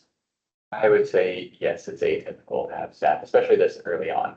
And I know you all made it clear that you'd like to move forward with option 2 this early round. I think it would benefit you all to do this sort of subcommittee for your interview process and forward. But having your application review, I think either option 1 or 3 suits you the best. Everybody's going to see these candidates that are actually going to meet these minimum qualifications during the interview process, but you're all going to be dedicating a lot of time to a lot of fluff. President, and you've seen what that looks like and know the extent. I just want to make sure that you're all not jumping into something that's bigger than it may appear. So if we did option 1 or option 3 for the application review, we could do option 2 for anything further down. Essentially, yes. Well, my recommendation would be have one of you do the review of the desired attributes, requested attributes, however you phrase it, after I've completed the MQ.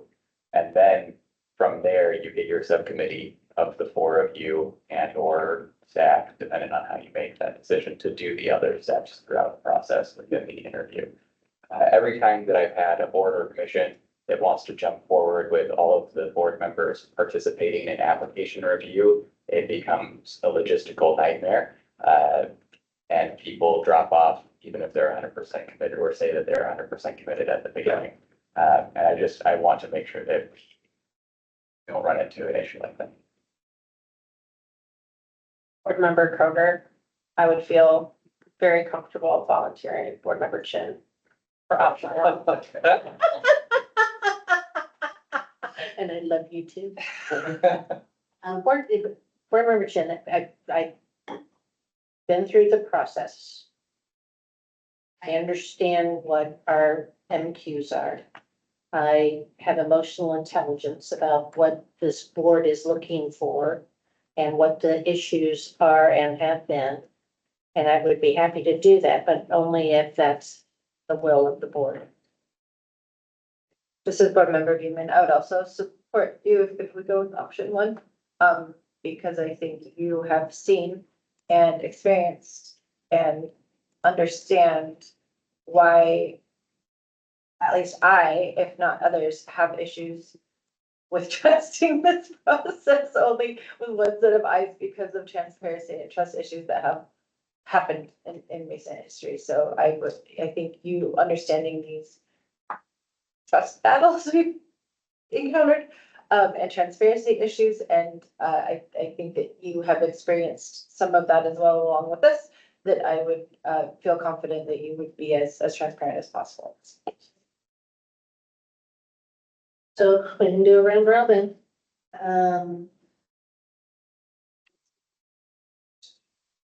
All in first, Kirk Pro.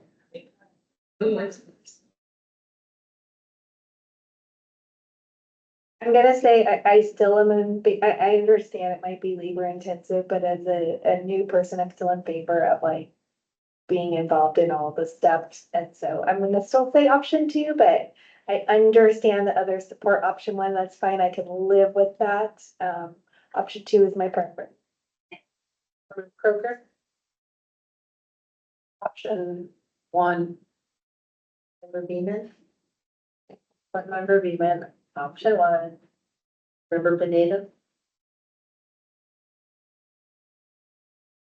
This is just for the application. Yes. Not for the whole process.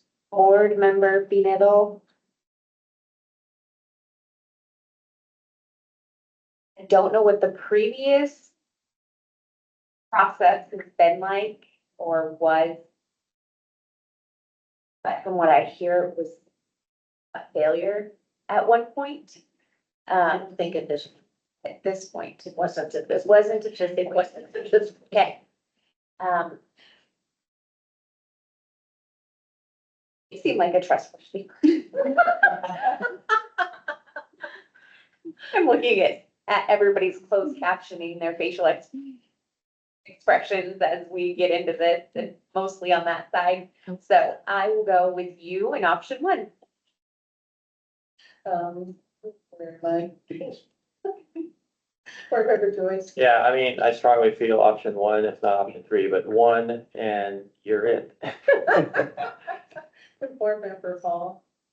For minimum qualifications, I'm fine with option one, and I think, our president Chin would be great.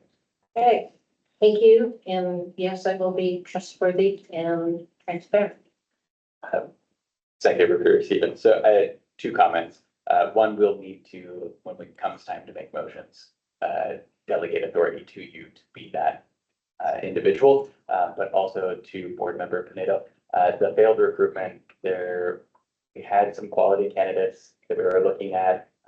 One had some concerns with the organization culture and backed out, and the other one didn't want to move into the Oregon area. And so they both withdrew, and we only had one other that was like, so it's at the very end of the process that it. Remember, Pinedo, thank you for that clarification. Okay, next step of the process. Yes, so now we get to move to interview. And if you all choose to do a subcommittee, you've discussed who you would want to have as a subcommittee, so that puts us in a better space. But we're essentially now asking, do you want to utilize VidCruiter or do you want to call a formal virtual or in-person interview structure for your first interview? My recommendation is to utilize the VidCruiter. That would be my recommendation and as board chair, because of trying to get everybody together when you can do this individually at your own time and own pace. In addition to the applicants being able to do that, assuming we get anybody out of state or far away, it really makes a difference to do the recruitment. And it wasn't that bad. It was, I've seen much, it just wasn't that bad.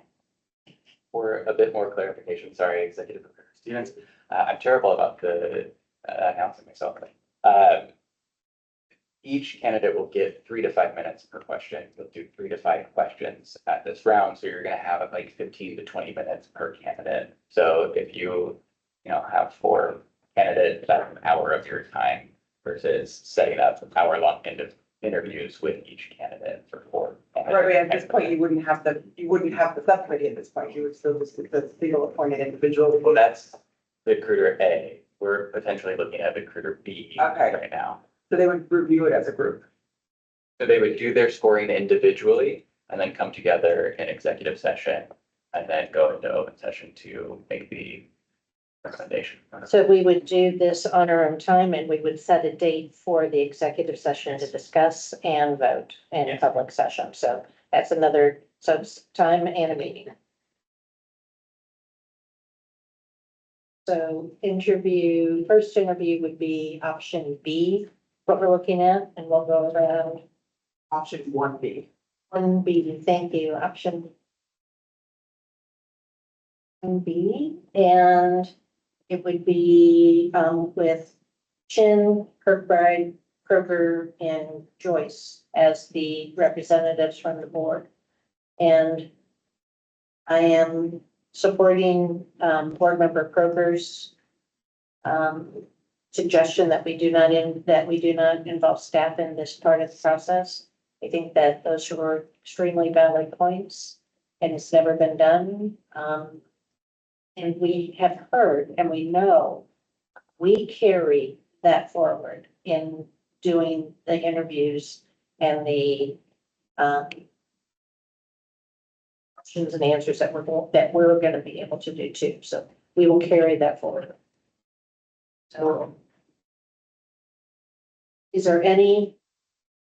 So do we need to go run? We're run out of time. Okay. So does anybody disagree with not having staff as part of this process? Anybody disagree with do 1B? Do we need to do any votes on it? Does anybody? We'll have to do a vote. That's Yeah, okay. we're not doing any votes. So is everybody okay with doing 1B that we've already created that? Okay, so we're good for 1B on the interview subcommittee. Third, So if we're looking at second interview, the recommendation here is to use that same subcommittee, but this time actually setting up a virtual or in-person interview live rather than the pre-recorded VidCruiter situation. The other option is to have the full board rather than the subcommittee, but you also have the option to potentially not include a second interview. You may say, based on VidCruiter, we're going to jump forward. That's never happened, but it is an option. Remind us for the next, so then after that is the group. After that would be the meet and greets for staff, for interested parties, and a scheduled Gov's office interview as well, which we would extend an invitation to the governor's office through their policy advisors to see if they want to set up like a 20-30 minute interview with the final candidate so they can provide feedback. And then another final full board? The final would be the full board, yeah. So it's, do you want the full board involved at second interview or just final? so currently at second interview, that would be the same appointed committee. Doing in-person second interview, correct? Okay, Virtual or in person. Or hybrid. I think it's gonna be, to be determined. I think it really depends on who the candidates are and where they're coming from. Yeah. So second interview, same committee, to be determined if in person or hybrid. Then if please chime in if you're not agreeing to what we're talking about. And then the staff insured party governor's office, that's outside of what we need to even think about. Final interview is full board. That is an in-person. Remember also second interview, we've all agreed that it's gonna be the same committee. We all agreed on that, That's what we agreed on when we made the committee. the first round.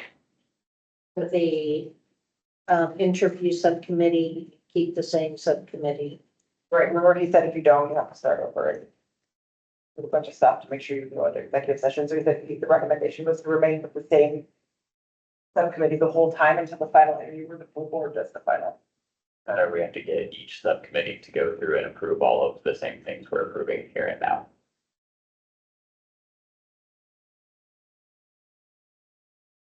Member Kirkbride, I understand there's not a big groundswell for having staff involved, and I get that. I do want to make sure then that we really pay attention to the feedback from staff in this final interview after their meet and greet, so that's incorporated, because they did tell us in their feedback that they wanted to be involved more in the process, and I want to support that and acknowledge that.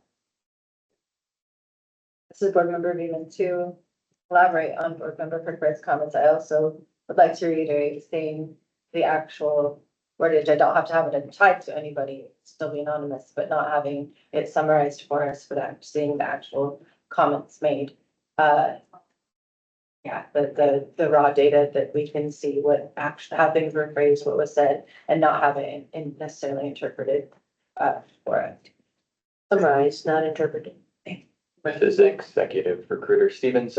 With the staff and interested parties feedback, I use Microsoft Office 365 to send feedback forms, and it compiles it into an Excel spreadsheet with just the comments based off of the actual questions. So you will see exactly what they write.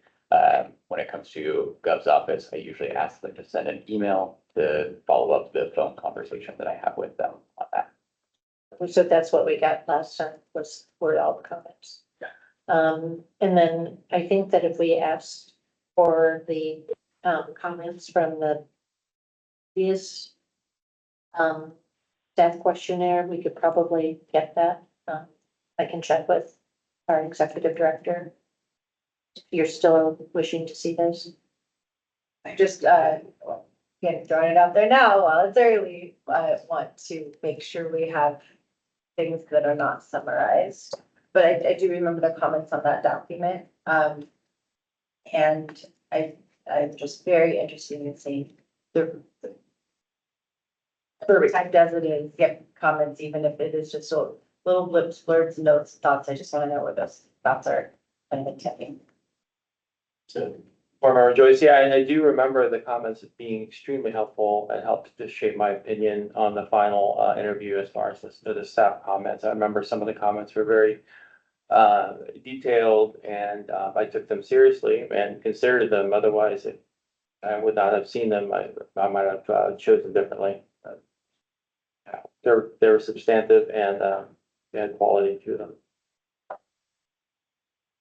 And so we have the once that staff interested parties, governor, and we get that feedback, then we would do the full board final interview. So during the full board final interview, you would all come here and interview your candidates. After all your candidates have been interviewed, all that information gets presented to you. It'll be sent to you like your typical board meeting package ahead of time, but we'll go over that during that day. And then you'll. All in executive session. Yes, correct. And then we all make have a vote after the executive session, because we can't vote in executive session. Yes. So those are all dates to be determined. I would like to say that, given that we're going into the holiday season and difficulty with making choices about moving, if that needs to be done. I know that we talked about 30 days, and if there weren't enough candidates, extending it for 1 or 2 weeks. I think we honestly should think about making it a 30 or 60 day. Or if we don't have enough people in 30 days, I don't know what that hard number would be a 60 day. I think this is a very difficult time of year to get people to be interested or commit, based on all kinds of things happening. Executive Recruiter Stevens, yes, I agree. I would suggest right off the bat to go with the extended timeline, just because of all of the holidays. I know we just had an election, but there's still uncertainty from a lot of people at this time of year. We have legislative session going on, governor's proposed budget, et cetera. There are a lot of things up in the air that are going to detract from people actually applying right here and now. And so if we just extend it right away, it'll be a lot easier on you. Anytime we extend the job announcement in Workday, it changes the application link. If anybody's in the middle of an application that messes with them while they're doing that, they have to work with me on the back end to correct that. And then in the advertising, the links to the job announcement has to be adjusted. So if we're thinking about doing an extended period, I would say just go with it right away. Is there any disagreement with, posting it for 60 days because of all of that conversation? Then I propose that we post it for 60 days then. And then we also need to go back to the advertising budget, because we need to just amend some of the ones that we potentially could have used based on the minimum qualifications. And we had it at $1,000 before. Are we gonna keep it at $1,000? Up to $1,000? And do we need, so that would be, the motion would be advertising budget, blah, blah, blah, $2,000, and then for these potential places, but we would take out the 2 pharmacy tech, just because it would be. You all are needed. Advertising there is not needed. Your Recruiter Stevens, so last time they did up to 1,000, and they struck out one specific one because the majority of them, all except for one, added up to just shy of $1,000. So what you have listed there is a little over $1,000 if we use all of the same ones as last time. We're doing additional, you may have more, so maybe up to 1,500, or be more specific about which ones you do or don't want to utilize. Well, we're taking out the 385 for the Okay. National Pharmacy Tech. And you said you didn't think that we used half of our money on the Pharmacy Tech Certification Board. And I don't think that I think we're still good with 1,000, unless there were, if there are associations that are not listed on here that have monies up to $1,500, are you all okay with that? Okay, so, because there were a couple other places to look for, so is there any disagreement with $1,500? Okay. And then just removing the other 2 just because because of the minimum qualification standards. Sense?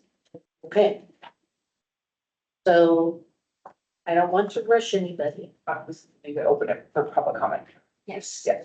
Are we ready for that part? Give me just a moment, please. I have to undo the settings so people can raise their hands.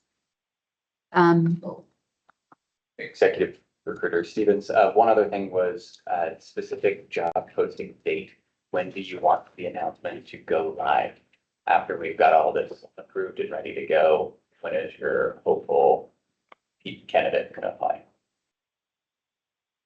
So this is board member Jen, and I am feeling that we're not in an emergency with our able and adept interim executive director. Personally, I think that we're in a safe position to not rush this.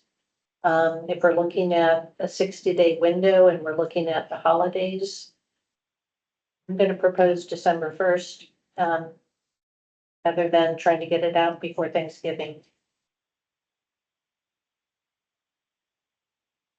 I think it's December 1st is a Sunday. We'll have to do it on a first second, but. For those of you who know those things in your town. Is there any, this is an open discussion. I'm just throwing thoughts out.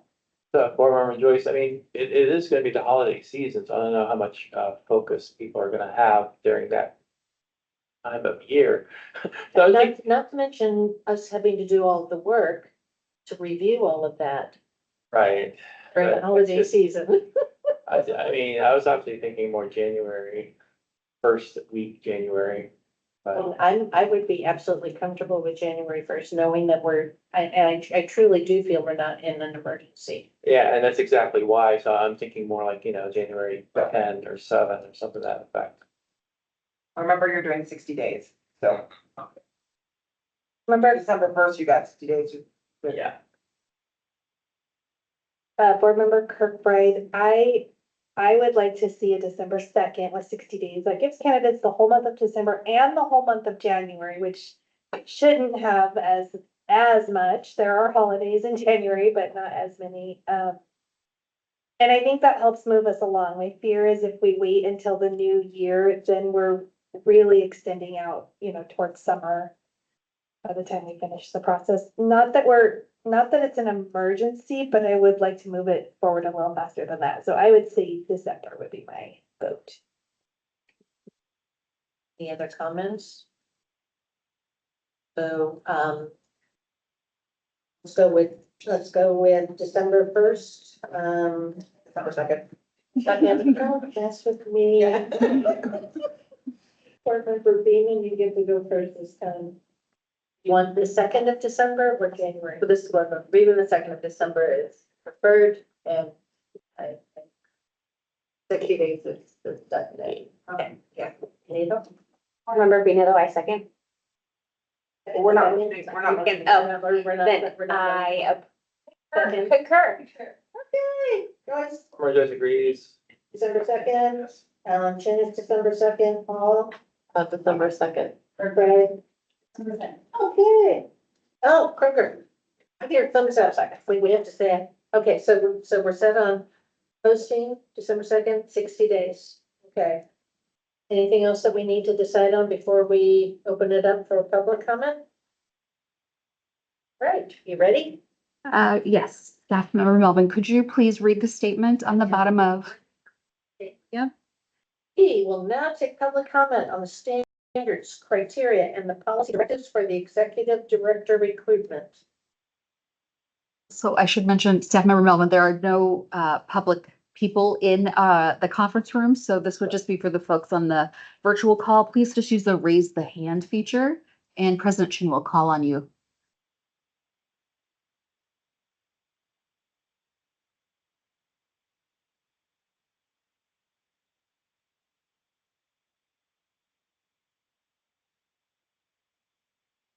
You haven't seen any raised hands.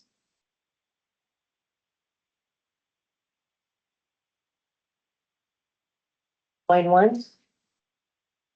Going twice.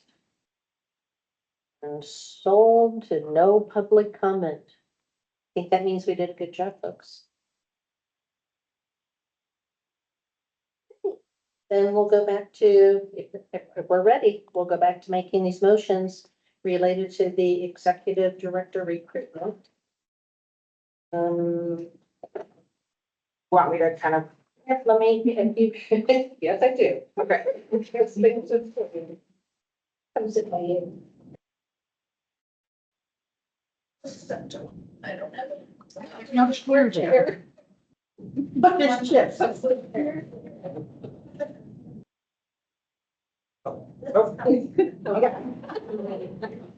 They don't give the board president a hard chair.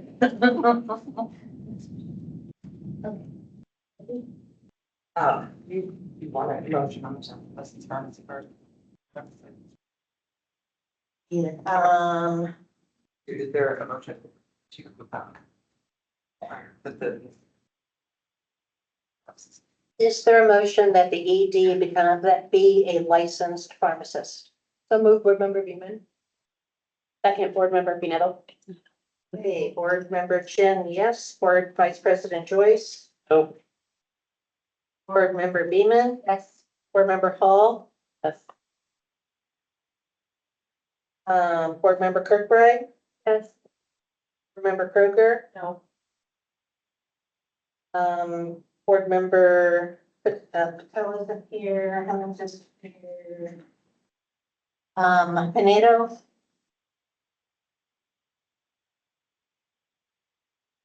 Yes. okay, then, the motion passes for a licensed pharmacist.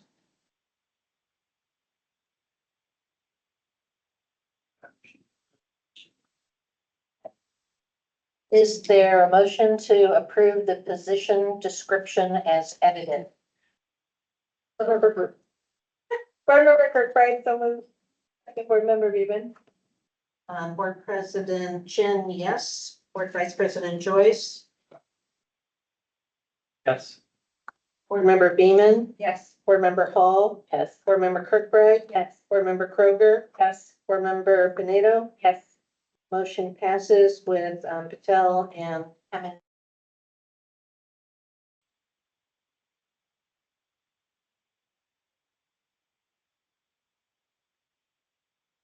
The plan?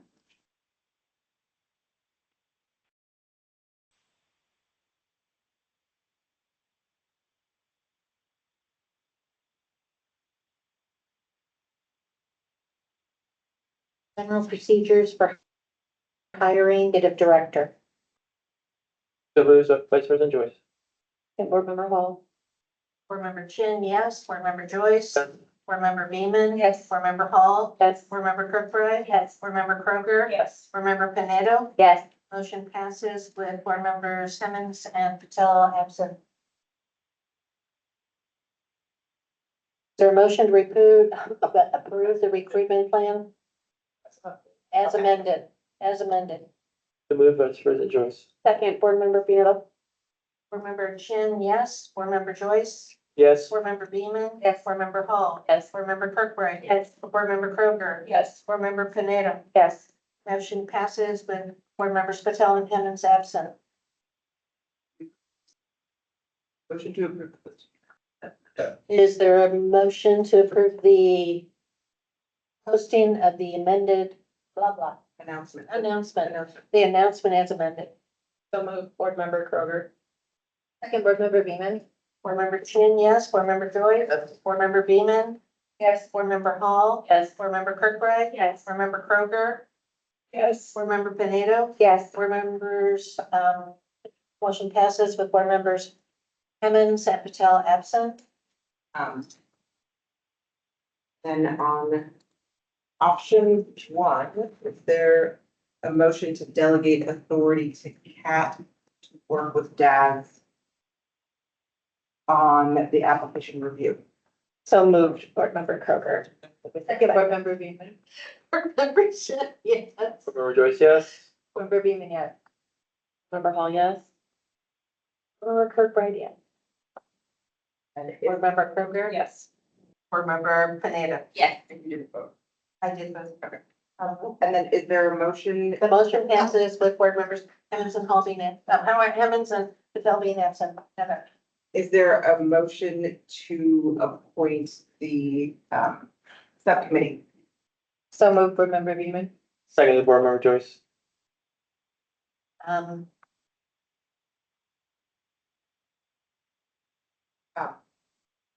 I guess we can clarify the motion. So the motion, is there a motion to approve the subcommittee with board members Kroger, Joyce, Kirkbride, Joyce and Chin. to handle options 1B and any other interviews up until the final for the board candidate? So moved board member Beeman. Second board member Pinetto. Board Member Chin, yes. Member Joyce, yes. Member Beeman, yes. Member Hall, yes. Member Kirkbride, yes. Board member Kroger, yes. Remember Pinetto, yes. Motion passes with board members Simmons and Patel absent. This is the last one. Is there a motion allowing DAS executive recruiting to spend up to $1,000 in advertising dollars? $1,500. $1,500 in advertising. So move board member Beeman. Second. Seconded board member Kroger. Board member Jen, yes. Member Joyce, yes. Member Beeman, yes. Member Hall, yes. Member Kirkbride, yes. Member Kroger, yes. Board member Beeman, yes. Motion passes with board members Simmons and Patel absent. Think we need any more? So I had another one drafted, sorry, staff member Melvin, to approve the advertising plan. And then I had a separate motion for the dollar amount. I think Okay, you covered it in one, that's all. we can do it. I And I don't- approve, this is board member Beeman, I move to approve the advertising plan. Remember, Bineto, I second. Board member Chen, yes. Member Joyce, yes. Board member Beeman, yes. Member Hall, yes. Member Kirkbride, yes. Board member Kroger, yes. Remember, Bineto, yes. Motion passes with board member Seven and Patel absent. Any others? We just have the motions for the case. That's the motion for the case, yeah. And staff member Melvin, nobody signed up for regular public comment, so. Okay, so we don't have regular public comment.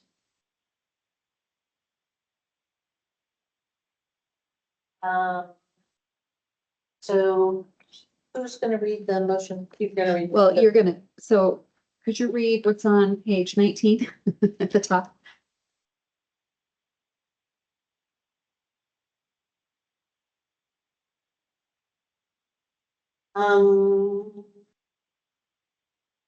Well, mine says we will now vote on executive Oh, recruitment the one right below it, sorry. and no public comment. The board will now vote on case.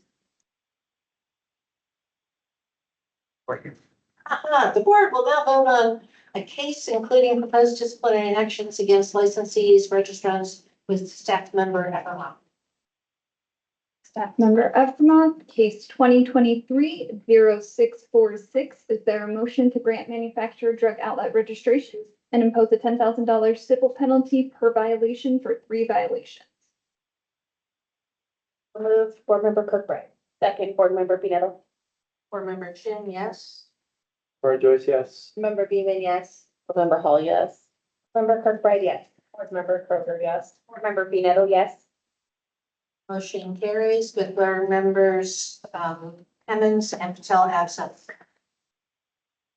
Case 2023-0646. Is there a motion to offer a consent order to impose a $30,000 civil penalty and save $15,000 with no further violations for 3 years?